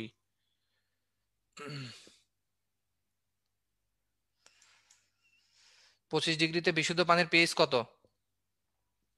7। মানুষের রক্তের পিএইচ কত? 7.4। ঠিক আছে। আচ্ছা, মানুষের রক্ত একটি উৎকৃষ্ট বাফার দ্রবণ কেন? কারণ আমরা প্রতিনিয়ত কিন্তু বিভিন্ন ধরনের অ্যাসিডিক তারপরে ক্ষারীয় খাবার খাচ্ছে, কিন্তু আমাদের রক্তের পিএইচটা কিন্তু এই যে 7.35 থেকে 7.45 এই রেঞ্জের মধ্যেই কিন্তু থাকতেছে। 7.35 এর ধরো যদি নিচে চলে আসে তখন সেটাকে আমরা কি বলি? অ্যাসিডোসিস বলি। সেটাকে কি বলি? অ্যাসিডোসিস বলি। হ্যাঁ, অ্যাসিডোসিস বলি। আর যদি পিএইচটা 7.45 এর কি হয়, উপরে চলে যায়, 7.45 এর উপরে চলে যায়, সেটাকে আমরা কিন্তু বলি অ্যালকালোসিস। হ্যাঁ, অ্যালকালোসিস বলে কিন্তু মনে রাখতে হবে। অ্যাসিডোসিস অ্যালকালোসিস জিনিসটা কি এটা মনে রাখতে হবে। 7.35 এর নিচে, আর এখানে তোমরা অনেকে বলতে পারো যে ভাই 7 এর নিচে লেখা আছে। হ্যাঁ ঠিক আছে, এটাও ধরে নাও 7 এর নিচে। 7.35 এর নিচে আসলে সাধারণত সেটাকে অ্যাসিডোসিস বলা হয়, অ্যাসিডোসিস ধরে নেওয়া হয়। রক্তে 3টা বাফার থাকে, খুব গুরুত্বপূর্ণ। বাইকার্বনেট, আন্তঃকোষীয়, বানানটাতে দেখো আন্তঃকোষীয় নট অন্তঃকোষীয়, আর এটা হচ্ছে প্রোটিন বাফার। তাহলে ফসফেট বাফার, বাইকার্বনেট বাফার আর প্রোটিন বাফার। ঠিক আছে, তাহলে বি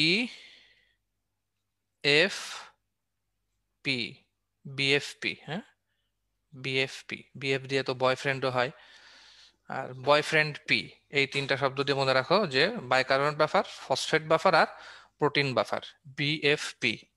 ঠিক আছে, বা প্রিয় বিএফ, প্রিয় বিএফ হতেই পারে, প্রিয় বিএফ, পিএফ, পিবিএফ, পিবিএফ। হ্যাঁ, এই পিবিএফ দিয়ে মনে রাখো, protein buffer, bicarbonate buffer, phosphate buffer. Arnab চৌধুরীর রুলস অফ মেমোরাইজিং অফ রক্তের বাফার। আচ্ছা, আবার অর্ণব চৌধুরীর রুলস চলে আসলো। 0.05 মোলার সালফিউরিক অ্যাসিডের পিএইচ কত? 1। শূন্য যে কটা সে কটাই অ্যান্সার। আর এখানে কি ওই যে হাইড্রোক্লোরিক অ্যাসিডের ক্ষেত্রে বলছিলাম দশমিকের পরে যে কয়টা সে কটাই অ্যান্সার। তবে এটা যেহেতু ক্ষার, তাহলে এটার পিএইচ বের করার ক্ষেত্রে আমাকে 14 থেকে বাদ দিতে হবে। তাহলে অ্যান্সার কত হবে? 12। এখানে অ্যান্সার কত? গ। আর এখানে অ্যান্সার কত? এইটা। আচ্ছা, এখানে একটা জিনিস দাগায় নাই ওরা। কার্বন ডাইঅক্সাইড গ্যাসের আংশিক চাপ থাকে 40 মিলিমিটার মার্কারি, আর কার্বন ডাইঅক্সাইডের দ্রাব্যতা গুণফল ধ্রুবক হয় হচ্ছে 0.03। এই জিনিসটা মুখস্থ করবে তোমরা। আচ্ছা, তারপরে মানুষের রক্তের পিএইচ এর রেঞ্জ কত বলো তো? এটা তো সবাই জানো, 7.35 থেকে 7.45। তারপরে এখানে দাগানো লাইনগুলো পড়লেই হবে, তবে উইথ স্পেশাল অ্যাটেনশন টু মাটির অণুজীব বৃদ্ধির সহায়ক পিএইচ হচ্ছে 6.6 থেকে 7.3, খুবই গুরুত্বপূর্ণ। তারপরে কৃষিকাজে বিভিন্ন জায়গায় অবস্থাভেদে 3.3 থেকে 9.5 এর মধ্যে রাখা হয়। আচ্ছা, তারপর অম্লধর্মী মাটির পিএইচ বাড়াতে আমাদের ব্যবহার করতে হয় চুন আর ক্যালসিয়াম ম্যাগনেসিয়াম কার্বনেটের প্রভৃতির কার্বনেট, এগুলো ব্যবহার করতে হয়। ঠিক আছে। ডলোমাইটের সংকেত খুব গুরুত্বপূর্ণ। আর ক্ষারকীয় মাটির পিএইচ কমানোর জন্য আমাদেরকে ব্যবহার করতে হবে নাইট্রেট সার, যেমন পটাশিয়াম নাইট্রেট, অ্যামোনিয়াম নাইট্রেট। তারপরে এই যে টিএসপি, এটা মনোক্যালসিয়াম ফসফেট, সংকেত কি, এই যে মনোক্যালসিয়াম ফসফেট, সুপার ফসফেট, এগুলো ব্যবহার করা হয়। জিপসামের সংকেত পড়া ফর যে আইন। ঠিক আছে, জিপসামের সংকেত পড়া। আচ্ছা, এখানকার পিএইচ গুলো তো সব মুখস্থ করতেই হবে, কিচ্ছু করার নাই। এখানকার পিএইচ নিয়ে আমি লেকচারে একদম বিস্তারিত বলছিলাম। তারপর ওই যে এখানে তোমার মনে করো যে ওই বলছিলাম ট্রাম্পের ছবি দিয়ে আঁকায় দিছিলাম। হম, এই ধরো একটা মানুষ,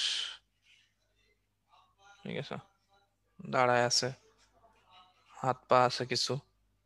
হ্যাঁ, এই যে চুলের শ্যাম্পুর পেস্টটা হইতেছে কত, 5 থেকে 7। চুল একদম উপরে, 5 থেকে 7। তারপরে এই যে ফেস ওয়াশের পেস্টটা হচ্ছে 6 থেকে 8। হুম, তারপরে গোসল তো এখানে, গোসল করা সাবান তো এখানে এখানে দেয়, হ্যাঁ এখানে এখানে দেয়। গোসল করা সাবানের পেস্ট হচ্ছে 7 থেকে 8। আর ট্রাম্পের দাঁত যদি নিচে হইতো তাহলে হইতেছে আমাদের টুথপেস্টের পিএইচ এ মিলে যাইতো 8, কিন্তু ওটা মিলতেছে না। তাহলে একদম উপর থেকে শুরু করি। এই চুলের শ্যাম্পুর পিএইচ 5 থেকে 7, ফেস ওয়াশের পিএইচ 6 থেকে 8, গায়ে মাখা সাবানের পিএইচ 7 থেকে 8, আর টুথপেস্টের পিএইচ হচ্ছে 8। এভাবে মনে রাখতে পারবা। আর চোখের পানির পেজটা আগে এক ছিল, আমি বলছিলাম চোখের পানি আর মুতের পানির পেজটা এক ছিল, কিন্তু এখন আর কিছু করার নাই, আলাদা করে দিছে। 6.6 থেকে 7.6, আর এটা হইতেছে 4.5 থেকে 8। 6.6 থেকে 7.6। হুম, আচ্ছা, ঠিক আছে। তারপরে পাকস্থলীর, এই দেখো পাকস্থলীতে কি বলে, একটা অত্যন্ত শক্তিশালী অ্যাসিড পাকস্থলী, গ্যাস্ট্রিক অ্যাসিড, 1.5 থেকে 3.5। কারো যদি প্রচন্ড মনে করো রাগান্বিত হয়ে গেছো কারোর প্রতি, তাহলে কি করবা, মনে করো যে অ্যাসিড, পাকস্থলী থেকে অ্যাসিড বের করে ছুঁড়ে মেরে দিবা, ব্যাস তোমার প্রতিশোধ নেওয়া শেষ। ক্ষুদ্রাদের পেস্টটা অ্যালকালাইন, বাট পাকস্থলীয় জুস এটা কিন্তু একটা অ্যাসিডিক, অ্যাসিডিক কিন্তু, হ্যাঁ এটা কিরকম অ্যাসিডিক, পিএইচ 7-এর নিচে। আর এটা কিন্তু অ্যালকালাইন পিএইচ, হ্যাঁ এটা অ্যালকালাইন পিএইচ, কারণ পিএইচটা কিন্তু more than 7, আর এখানে less than 7। হুম হুম, ভেরি গুড। আচ্ছা, তারপরে ভর ও শক্তির নিত্যতা সূত্র তো জানোই, শক্তি এক রূপ থেকে অন্য রূপে পরিবর্তিত হতে পারে, কিন্তু একে কখনোই তুমি সৃষ্টি বা ধ্বংস করতে পারবে না। তাপোৎপাদী পরিবর্তন আর তাপহারী পরিবর্তন দুই ধরনের। এখানে তোমাদের প্রশ্ন আসবে যে নিচের কোনটি তাপোৎপাদী বিক্রিয়া, নিচের কোনটি তাপহারী বিক্রিয়া। যেমন ধরে, কিন্তু এই ডেল এইচ এর মানটা কিন্তু দেয়া থাকবে না। ডেল এইচ এর মান না দিলে কেমনে কি, মনে রাখবা কার্বনের দহন, এটা অবশ্যই একটা তাপোৎপাদী বিক্রিয়া। ক্যালসিয়াম কার্বনেটকে তুমি হইতেছে তাপ বিযোজিত করে ক্যালসিয়াম অক্সাইড কার্বন ডাইঅক্সাইড করতেছো, তাপ দিয়ে ভেঙে ফেলতেছো, এটা একটা তাপহারী বিক্রিয়া। এইভাবে এইভাবে তোমার মুখস্থ করতে হবে আর কি। আচ্ছা, তারপরে এই যে এখানে বলো 0.01 বলা সোডিয়াম হাইড্রোক্সাইডের পিএইচ কত, ওই একই সিস্টেম, ওইভাবে এই পিএইচ এর ম্যাথ গুলা করবা। আচ্ছা, তারপরে হচ্ছে এই যে কার্বন ডাইঅক্সাইড গ্যাসের প্রমাণ গঠন তাপটা কত, -393.5 kJ/mol। হ্যাঁ, আর মিথেনের দহন তাপটা হচ্ছে -890.3 kJ/mol। আচ্ছা, তারপরে এই সমস্ত বিক্রিয়ার ক্ষেত্রে আমি তো বলছিলাম সংজ্ঞাগুলো পড়বা। তারপরে কার্বন, গ্রাফাইট থেকে কার্বনকে গ্যাসে রূপান্তরিত করতে কার্বনের ঊর্ধ্বপতন তাপ হচ্ছে 717.02 kJ/mol। আর পটাশিয়ামের ঊর্ধ্বপতন তাপ হচ্ছে 90 kJ/mol। পটাশিয়াম এই 90 kJ/mol। তারপরে গলন তাপ, পানির গলন তাপ +6 kJ/mol।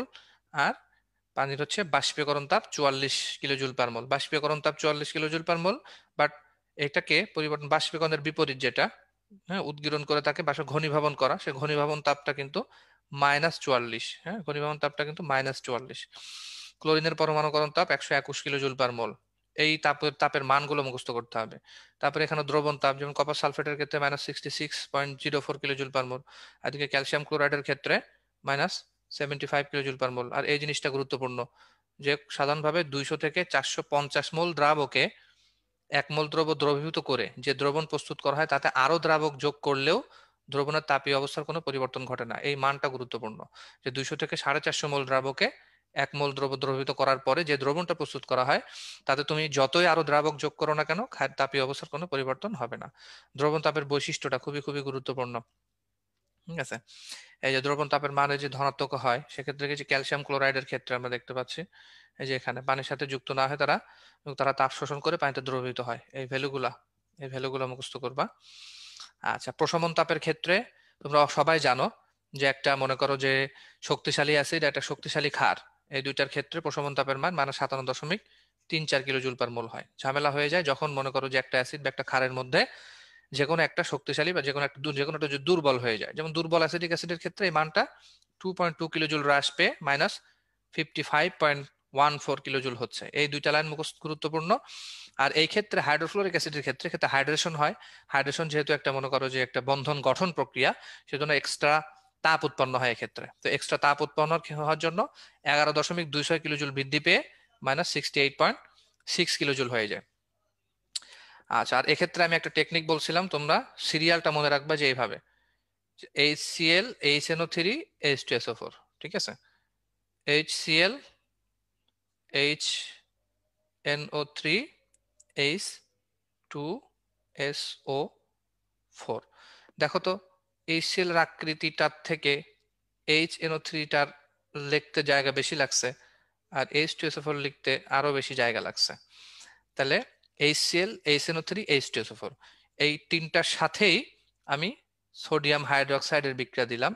দেওয়ার পরে দেখো খেয়াল করে এইটার ক্ষেত্রে -57.34, এটার ক্ষেত্রে 3.5, এটার ক্ষেত্রে 4.4, ঠিক আছে? HCl এ 34, HNO3 এর বিক্রিয়াটার ক্ষেত্রে 35, H2SO4 এর বিক্রিয়ার ক্ষেত্রে 44, কিন্তু তিনটার ক্ষেত্রে -57, এটা কমনই, -57.34, 35, 44।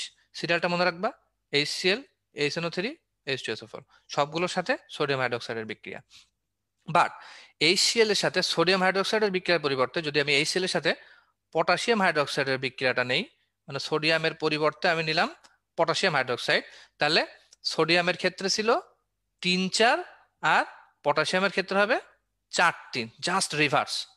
3.4 থেকে হয়ে গেল 4.3, ঠিক আছে? আর মনে করো যে হাইড্রোফ্লোরিক অ্যাসিডের সাথে সোডিয়াম হাইড্রোক্সাইড, তাটা আগের পেজেই পড়ে আসলাম।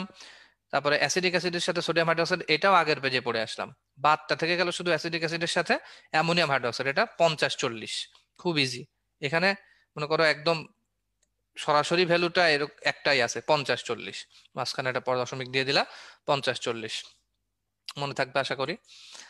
আচ্ছা, এখানকার বন্ধন শক্তির মানগুলো মুখস্থ করো। এই যে হাইড্রোজেন হাইড্রোজেন বন্ধন শক্তির মান 435.5 HCl, এটা বন্ধনটা ভাঙতে 433 কিলো জুল পার মোল দিতে হবে। আচ্ছা, বন্ধন শক্তির মানগুলো মুখস্থ করো। আচ্ছা, তারপর আরেকটা জিনিস খুব গুরুত্বপূর্ণ, যে বন্ধন গঠন তাপ হলো ঋণাত্মক, বন্ধন গঠন তাপ হলো কি ঋণাত্মক তাপ উৎপাদী, আর বন্ধন বিযোজন তাপ হলো ধনাত্মক তাপ হারি। বন্ধন বিযোজন তাপ হলো ধনাত্মক তাপ হারি, এই জিনিসটা খুবই গুরুত্বপূর্ণ। আচ্ছা, তারপরে এই যে বন্ধন শক্তির সাহায্যে বিক্রিয়া তাপ নির্ণয়, এখানে পাশে তোমরা বইতে লিখে রাখবা বন্ধন শক্তির সাহায্যে বিক্রিয়া তাপ নির্ণয় করা যায়। হ্যাঁ, এই জিনিসটা একটু লিখে রাখবা বইতে। আর এইখান থেকে আমি এই সমস্ত জিনিসের ক্ষেত্রে আমি বলি যে যে যে কয়টা পারো মনে রাখো। এখন দেখো কমন কমন আমরা যখন এই যে পানি পানি H2O, হ্যাঁ, এটার ক্ষেত্রে আমাদের হাইড্রোজেন হাইড্রোজেন বন্ধন শক্তির মানটা জানা প্রয়োজন হয়। হাইড্রোফ্লোরিক অ্যাসিড একটা কমন অ্যাসিড, হাইড্রোক্লোরিক অ্যাসিড একটা কমন অ্যাসিড, হাইড্রোব্রোমিক অ্যাসিড একটা কমন অ্যাসিড। তো এই সমস্ত জিনিস আবার তুমি যদি দেখা যাচ্ছে যে জৈব যৌগ পড়ো, জৈব যৌগের ক্ষেত্রে যেমন মিথেনের ক্ষেত্রে CH বন্ধনটা কত আছে, হুম, তারপরে হচ্ছে তোমার ক্লোরোফর্মের ক্ষেত্রে CCl বন্ধনটা কত আছে। এই জিনিসগুলো যেগুলো কমন কমন সেগুলো পড়ার চেষ্টা করবা। তবে আমার কাছে ব্যক্তিগতভাবে বেসিক্যালি এই চারটা, যে কার্বন কার্বন একক বন্ধন, কার্বন কার্বন দ্বিবন্ধন, কার্বন কার্বন ত্রিবন্ধন, এগুলো সবচেয়ে বেশি ইম্পর্টেন্ট মনে হয় আমার কাছে, ঠিক আছে? অ্যান্ড মেডিকেল অ্যাডমিশন টেস্টের সময় কার কাছে কোনটা বেশি ইম্পর্টেন্ট মনে হবে এটা তো আসলে বলার নাই। এই চারটা থেকে ইচ্ছা ইচ্ছা করলে চাইলে প্রশ্ন করতে পারে। তবে আমার ব্যক্তিগত পরামর্শ হচ্ছে যে HH, HF, HCl, HBr, আর এই লাস্টের চারটা এই জিনিসগুলো হচ্ছে একটু ভালো করে পড়বা। আর যদি কারোর মেমোরাইজিং পাওয়ার যদি অনেক বেশি থাকে তাহলে অবশ্যই চেষ্টা করবা আর কি। যদি মনে না থাকে তবে আমি বললাম যে এই কয়টা মনে রাখার চেষ্টা করবা। আচ্ছা, তারপরে আমাদের এই যে এই জিনিসটা, এই সংজ্ঞাটা একটু রিডিং দিও তোমরা। হ্যাঁ, এই সংজ্ঞাটা একটু রিডিং দিও, তাহলে কনসেপ্টটা ক্লিয়ার হবে। যে প্রমাণ গঠন তাপ, প্রমাণ গঠন এনথালপি বা প্রমাণ গঠন তাপটা বলতে কি বোঝায়, এই জিনিসটা মুখস্থ করবা। আচ্ছা, মানুষের রক্তে কি টাইপের বাফার দ্রবণ আছে বলো তো? বিএফপি তাই না, নাকি পিবিএফ? হ্যাঁ, পিবিএফ, তাহলে protein buffer, bicarbonate buffer, phosphate buffer, তাই না? পিবিএফ দিয়ে কিন্তু আমি মনে রাখতে বলছিলাম, protein buffer, bicarbonate buffer, phosphate buffer. আচ্ছা, ঠিক আছে। তারপরে আমরা প্রায় শেষের দিকে চলে আসছি। হ্যাঁ, ল্যাভোইসিয়ার সূত্র খুব সিম্পল। এই যে কপার আর অক্সিজেনের বিক্রিয়া, কপার অক্সাইড উৎপন্ন হচ্ছে, ডেলএইচটা -157। বাট বিক্রিয়াটা যদি উল্টো ভাবে ঘটে, ডেলএইচ এর মান সেমই থাকতেছে, বাট ঘাপলাটা হইতেছে এই চিহ্নতে, চিহ্ন পরিবর্তন হয়ে যাচ্ছে। এটা ল্যাভোইসিয়ার ল্যাপ্লাসের সূত্র। আর হেসেল ল কি? হেসেল ল এর মধ্যে যে কার্বন আর অক্সিজেন এক ধাপে বিক্রিয়া করে -393.5 কিলো জুল পার মোল ডেলএইচ এর মান। বাট এটাকে প্রথমে কার্বন মনোক্সাইডে রূপান্তরিত করতে লাগলো -110.5, আর পরবর্তীতে কার্বন ডাইঅক্সাইডে রূপান্তরিত করতে লাগলো -283। বাট আমাদের এই যে প্রারম্ভিক অবস্থা কার্বন আর অক্সিজেন, আর শেষ অবস্থা কি কার্বন ডাইঅক্সাইড, এক্ষেত্রেও কিন্তু প্রারম্ভিক অবস্থা কার্বন আর অক্সিজেন, শেষ অবস্থা কার্বন ডাইঅক্সাইড। প্রারম্ভিক আর শেষ অবস্থা দুটোই যদি একই থাকে, এই যে দুটোই একই, ডেলএইচ এর মান কি কোনো চেঞ্জ হচ্ছে? ডেলএইচ এর মানের কিন্তু কোনো চেঞ্জ নাই, ডেলএইচ এর মান সেমই থাকবে। আহ ঠিক আছে। তাহলে হেসের সূত্রের প্রয়োগটা পড়ে ফেলবা। কি? হেসের তাপের সাহায্যে বিক্রিয়া তাপ নির্ণয় করা যায়, ধীরগতি বিক্রিয়ার তাপ পরিবর্তন নির্ণয় করা যায়, ধীরগতি বিক্রিয়া তাপ পরিবর্তন নির্ণয় করা যায়। যে রোম্বিক সালফার, ঠিক আছে, রোম্বিক সালফার আর মনোক্লিনিক সালফারের ক্ষেত্রে যে ডেলএইচ এর মানটার যে চেঞ্জ আসে, এটা একটু খেয়াল করো। আর রোম্বিক থেকে মনোক্লিনিক সালফারের যে পরিবর্তন, সেটা 0.29 কিলো জুল পার মোল। এই জিনিসগুলা এই। আচ্ছা, আজকে আপাতত এই পর্যন্তই তোমাদের। ও আচ্ছা, লাস্টে আর একটা লাইন আছে যে ক্যালোরিমিতি পদ্ধতিতে অক্সালিক অ্যাসিডের দ্রবণ তাপ নির্ণয় করা যায়। হ্যাঁ, ক্যালোরিমিতি পদ্ধতিতে অক্সালিক অ্যাসিডের দ্রবণ তাপ নির্ণয় করা যায়। এই আজকে রিভিউ ক্লাস এই পর্যন্তই। তোমাদের আর কারো কোনো স্পেশাল কোনো কোশ্চেন আছে কিনা এর চাইলে চ্যাট বক্সে একটু জানাতে পারো। কফি দুধ চা হবে নাকি? আচ্ছা আচ্ছা, নিয়ে আসবেন।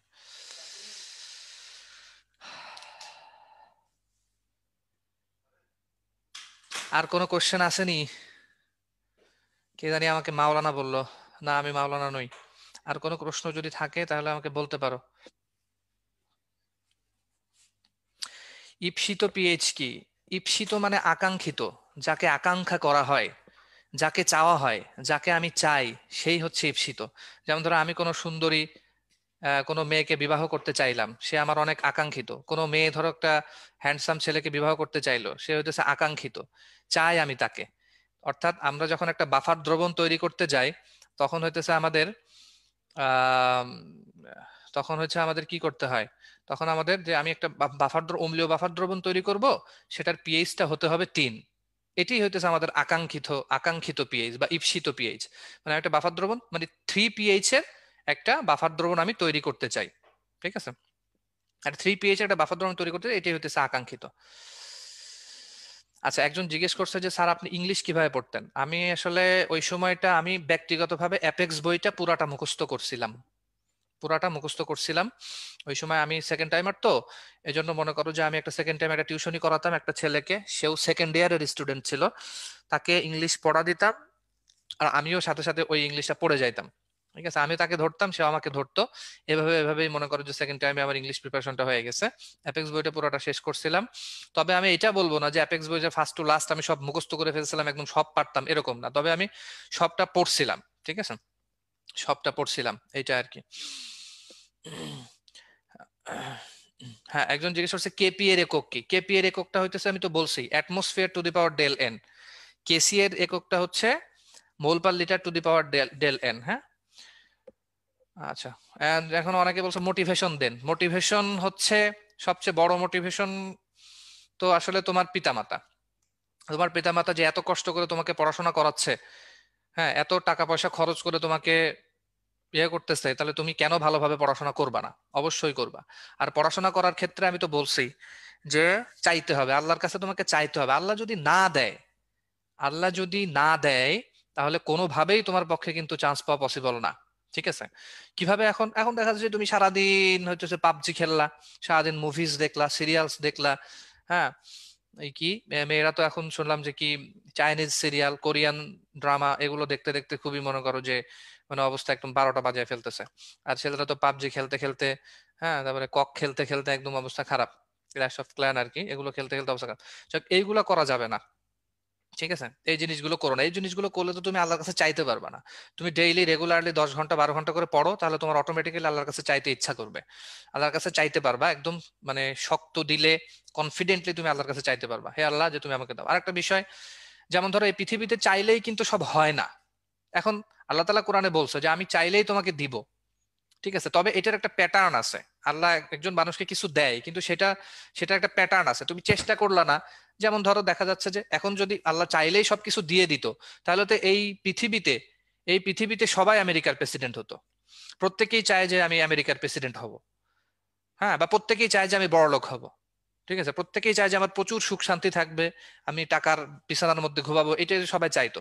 তার এরকম যদি হইতো যে আল্লাহ চাইলেই দিয়ে দিতেছে, তাহলে তো মনে করো যে হঠাৎ করে একজন একদিন চাইলো, হে আল্লাহ আমাকে একটা 8 তলা বিল্ডিং দান করো।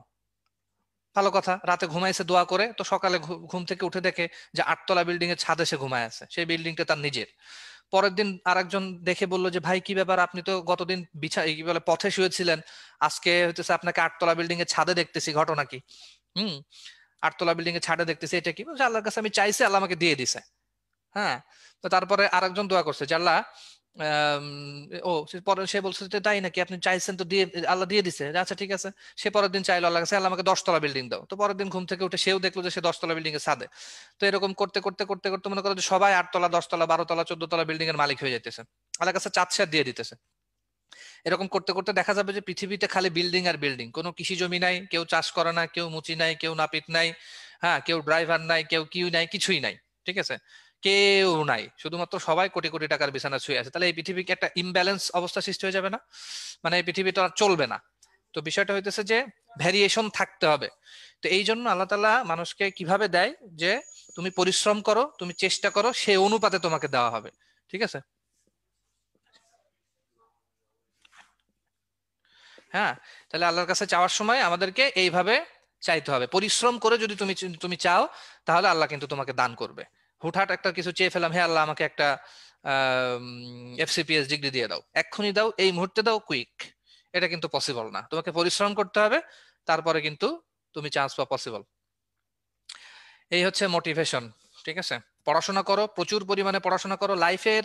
আসলে এই মোমেন্টটা আমার কাছে মনে হয় সবচেয়ে সবচেয়ে বেশি গুরুত্বপূর্ণ, সবচেয়ে সবচেয়ে বেশি গুরুত্বপূর্ণ। যদিও মানুষের লাইফে মানে টার্ন ওভার থাকে, যে কোনো সময় মানুষ সুইচ করতে পারে, যে কোনো সিচুয়েশন থেকে মানুষ ভালো করে ফেলতে পারে, বাট লাইফের আমার কাছে মনে হয় এই অ্যাডমিশন টাইমের মুহূর্তটা অনেক অনেক গুরুত্বপূর্ণ একটা সময়। এই সময়টাই তোমাকে একদম মানে আইডেন্টিফাই করে দিবে, বা তোমাকে একদম ডিটারমাইন করে দিবে যে তুমি কোন দিকে যাবা, তোমার লাইফটা ইন ফিউচার, তোমার লাইফটা কেমন হবে, কাদের সাথে হবে, তোমার চলাফেরা কাদের সাথে হবে, তোমার ওঠা বসা কোন কমিউনিটিতে হবে। হ্যাঁ, এটা টোটালি বিলং করবে এই সময়টার পরিশ্রমের উপরে। তাহলে তুমি কেন এই লাইফ জাজমেন্ট, হ্যাঁ, লাইফ জাজিং এই সেগমেন্টে কেন তুমি মানে পড়াশোনা করবা না? অবশ্যই তুমি পড়াশোনা করবা। তুমি লয়ার হতে চাও, তুমি ডক্টর হতে চাও, নাকি তুমি ইঞ্জিনিয়ার হতে চাও, হুম, নাকি দেখা যাচ্ছে তুমি কিছুই করতে চাও না, ব্যবসা করতে চাও, যেটাই হতে চাও না কেন, এই সময়টাতে ডিসিশন নেওয়ার সময়। তাহলে এই জিনিসটা খুব বেশি গুরুত্বপূর্ণ এই সময়টাতে খুব ভালোভাবে পরিশ্রম করাটা জরুরি। এই সময়টা তোমার লাইফের সবকিছু বাদ দিয়ে একদম ফোকাস করো পড়াশোনার দিকে, একদম পড়াশোনার দিকে। তোমার লাইফের সবকিছু বাদ দিয়ে দাও, শুধুমাত্র পড়াশোনা ব্যতীত, ঠিক আছে? পড়াশোনা ব্যতীত অন্য কিছু করো না, তারপরে দেখো আল্লাহ তোমাকে কি দেয়, ঠিক আছে? ডক্টর হতে চাই, হ্যাঁ, অনেকেই বলছে, এখানে যারা কোচিং করতেছে তারা সবাই তো ডক্টর হওয়ার উদ্দেশ্য নিয়ে আসছো। তাহলে এই 2 মাস আর যে সময়টা আছে, খুব ভালোভাবে পড়াশোনা করো।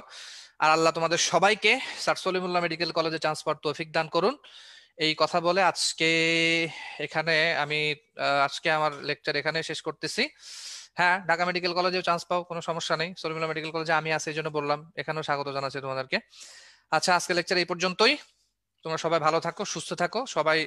সবার সাথে মেডিকেল কলেজের ক্যাম্পাসগুলোতে দেখা হবে ইনশাল্লাহ। আসসালামু আলাইকুম ওয়া রাহমাতুল্লাহি ওয়া বারাকাতুহু। ওয়ালাইকুম আসসালাম ওয়া রাহমাতুল্লাহি ওয়া বারাকাতুহু।